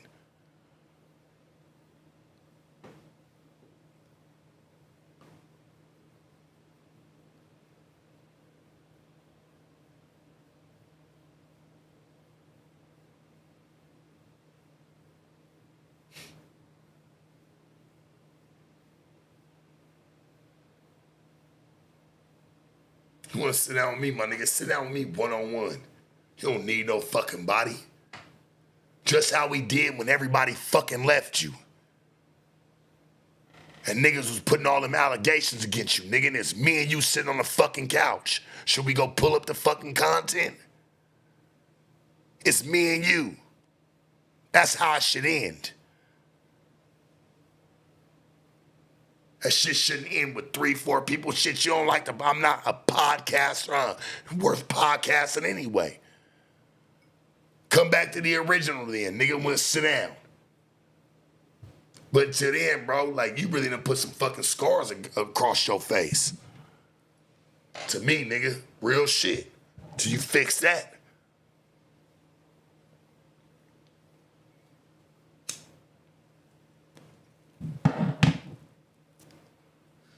Nigga never put me on. Put me on to what?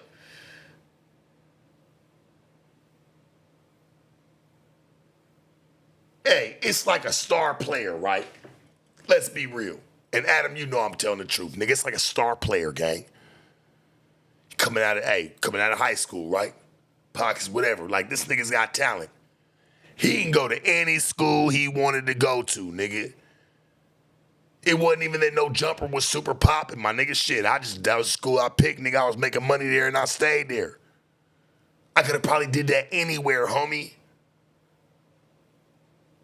I mean, I guess we'll never know. But shit, I could have did that anywhere.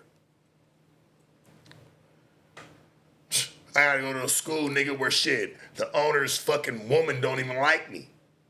And I had to score triple doubles.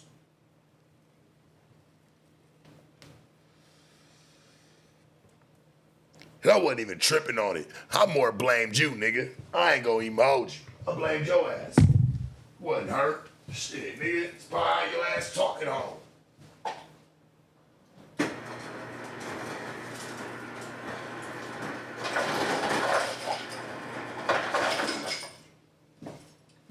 Wasn't even mad at you, bro. Talking about, oh, I thought Sharp was gonna move out here and do a whole bunch more. Nigga, you had parties, all that shit. You ain't inviting me to none of that shit. I'm gonna get connections. I'm gonna make a move. You see me, nigga, I'm outside popping bottles by myself. Fuck you mean? They ain't give a fuck about No Jumper. Freddie Gibbs, none of them. Anytime I was around anybody out here, they fucking hated it.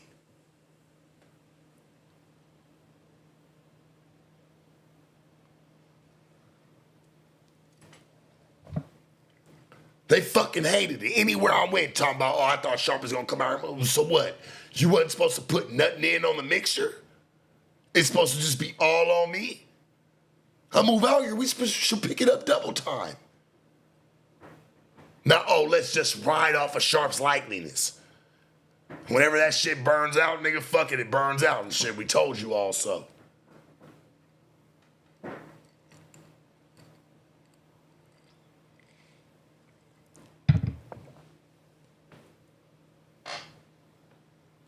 Yeah, it's over 3 hours. Y'all never hear me talk about it ever again. This is it. I can't put in 3 hours over the 3 years I put in. Shit.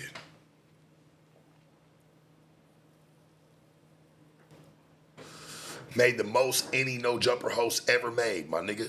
I got that. Show me any other nigga he'll ever allow to do that again. Boy, he did the wrong nigga, and that's what's so crazy.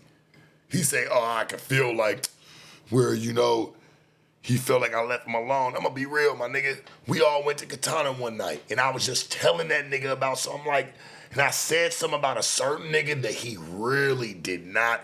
And Adam, you know I'm telling the truth, gang. I know you. I know you. Your whole fucking demeanor changed. I would love to say this to you to your fucking face, and I want you to look at me in my eyes when you say it too. Don't look away and don't try to ever shine away from it. The nigga that I brought up and I said, hey, you should watch for him, homie. Watch for a lot of these niggas. Because if they can make you content, they're gonna do it. Oh, well, I'm not up for speculation, and he just got, that's why he say frustrated. He seemed frustrated when I said what I said.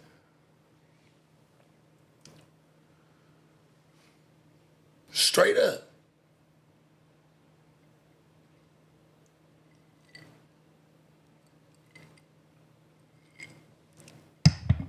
He ain't like that shit.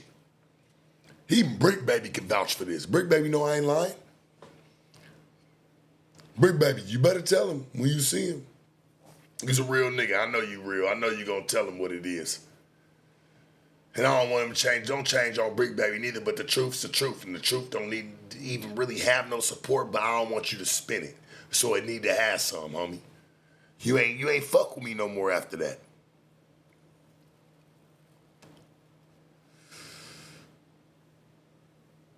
I told this nigga, hey man, you need to watch for everybody. But I was like, bro, it don't matter even if it's somebody who you look up to. You gotta watch niggas out here. This the streets. Especially if we the hot commodity. Oh no, Sharp, you wrong as fuck. Nigga, I'm not no fucking kid. I know military tactics, nigga. I know how niggas move out here, boy.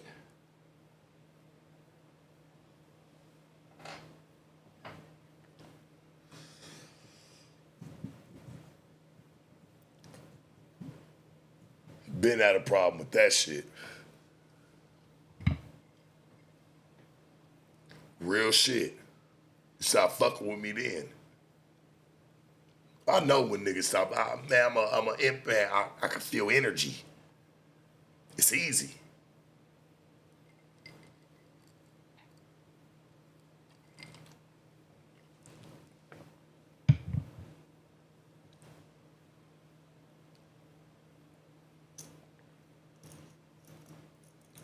I mean, fuck. Adam was out, he say I be all over the place with my conversation or whatever, but was I all over the place when I had to defend shit? And niggas is coming at us, bro, for the most. Bro, I felt like I caught that kind of case. Or like somebody even accused me of what they were accusing the nigga. Anybody who rocked with you had to fucking feel that wrath.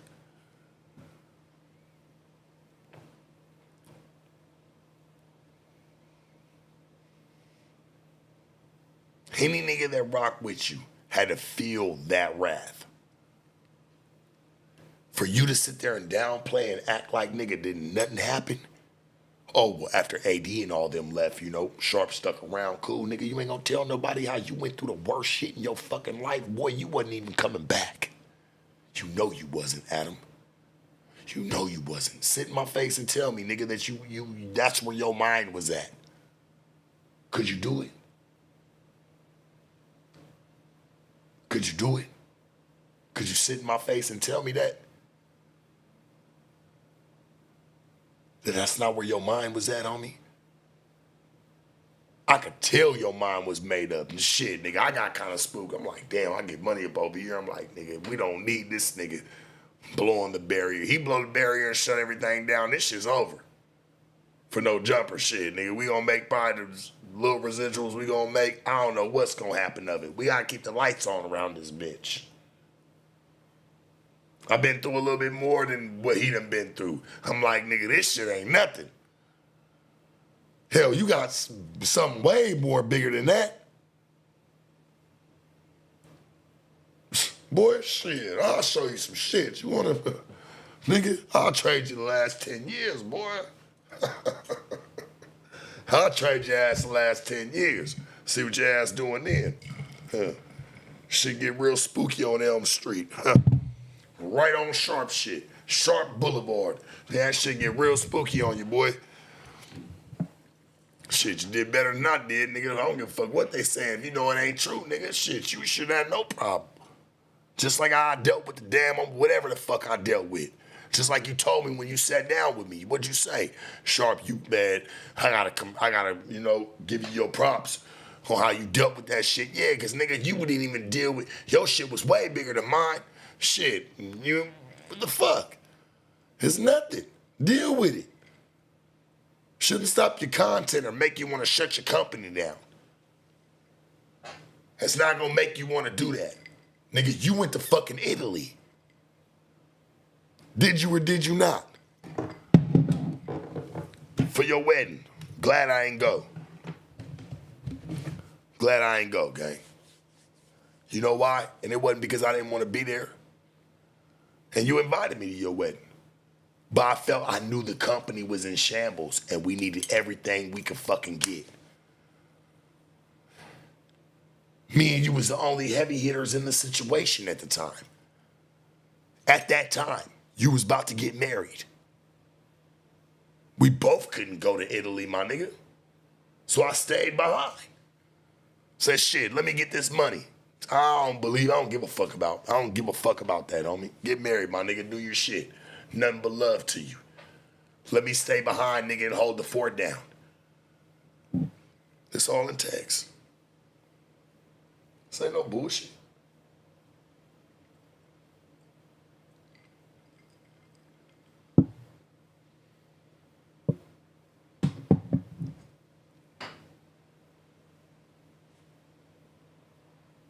It's a one-man show. I don't got a bunch of people speaking for me. So if it take me 3 hours and 34 minutes to get out my truth and how I feel about something, my nigga, I'm gonna do just that.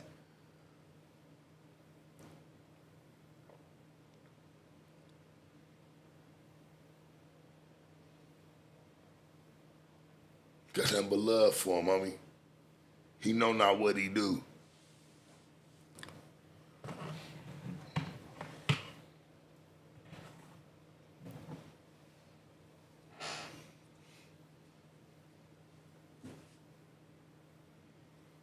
Tell Keem holla at me. And I'm about to go see academics here soon. Straight up.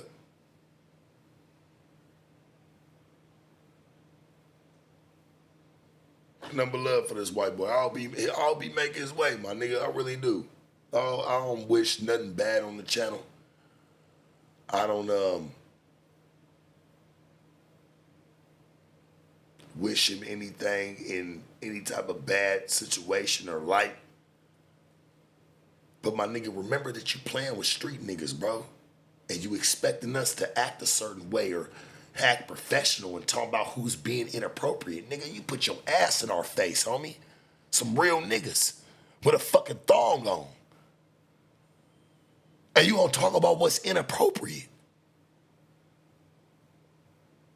Couldn't have said half of what you think I said to them chicks, what you did to some grown-ass men. That's for sure. And let's be real. Said that shit about Dejan, man. I knew. I don't know. God give me an intuition. Some shit happened the way it happened.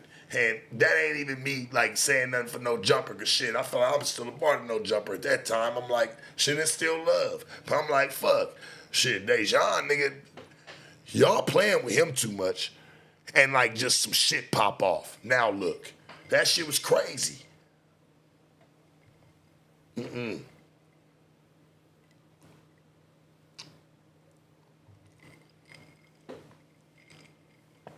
That nigga put ass cheeks in our face. He done did all types of weird ass shit. And I ain't knocking you, Church. I get it. You try to do it to be funny or whatever. But I don't be with none of that shit. But I get the work environment you done placed us all in. Talking about what's professional or what's inappropriate. Nigga, I'm doing a fucking interview on this in this room. Y'all fucking in the next. Hey, man, I get it, because I come from, hey, look, I ain't knocked you not one bit, nigga. Don't ever act like I done did somebody from your squad something dirty. The fuck is wrong with you? Why would you ever even put that on my name? That's the only thing I'm really even mad about with you, homie. Out of a lot of it, because I already expected the majority of it. But you try to, like, sabotage my name like, hey, he's like talking to a wall. So if another company want to fuck with me or want to rock with me, you ain't even sending me with my stars and stripes. You making it seem like I'm just some sucker and they shouldn't even fuck with me because I'm complicated or I'm difficult or I'm hard to deal with. And because you had all these fucking meetings. Homie, I ain't did nothing but respect you, dog.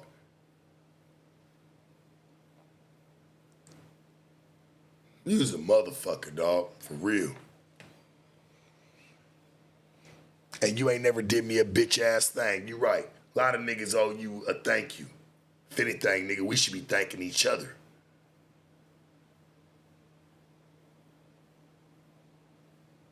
I could have went anywhere. I was already on. I already had motion. If anything, me fucking with you took that down some. Some, right? I mean, it could be on me too, right? But me fucking with you, and like people don't even want to get interviews at the spot. They don't even want interviews at fucking No Jumper.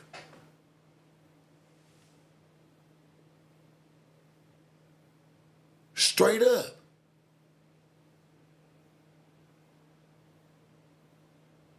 I don't want to be a part of that shit no more, my nigga. Like, not that.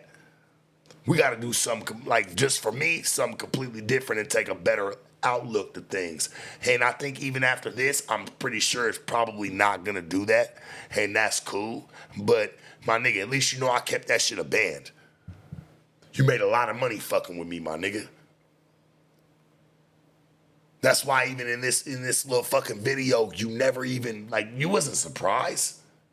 You wanted me to walk myself.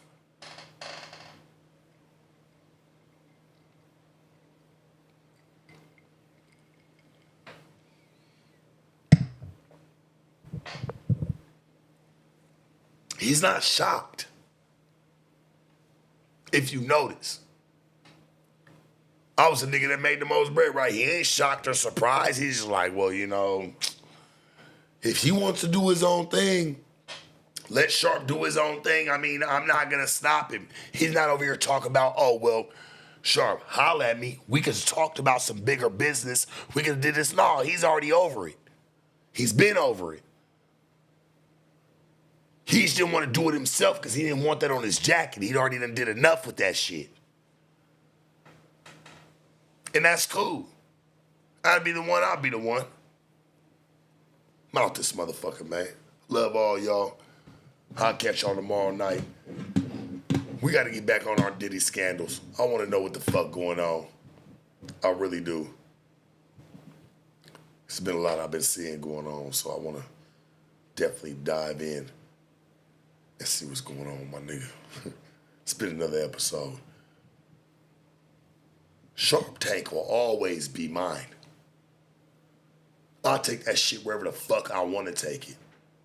If I don't want it there and I want to move it over to another platform, shit, nigga, I can do that. Ain't no fucking contract, no nothing. Sharp Tank can move whenever the fuck Sharp Tank wants to move. Hell, at least I can get a new logo and I ain't got to worry about a nigga sitting there talking about charging me for one. Nigga lying his ass off, Gus. Nigga, you's a sucker for that one, homie. Straight up. We ain't even gonna talk about that. It's nothing but love, homie. I'll catch y'all again. Church.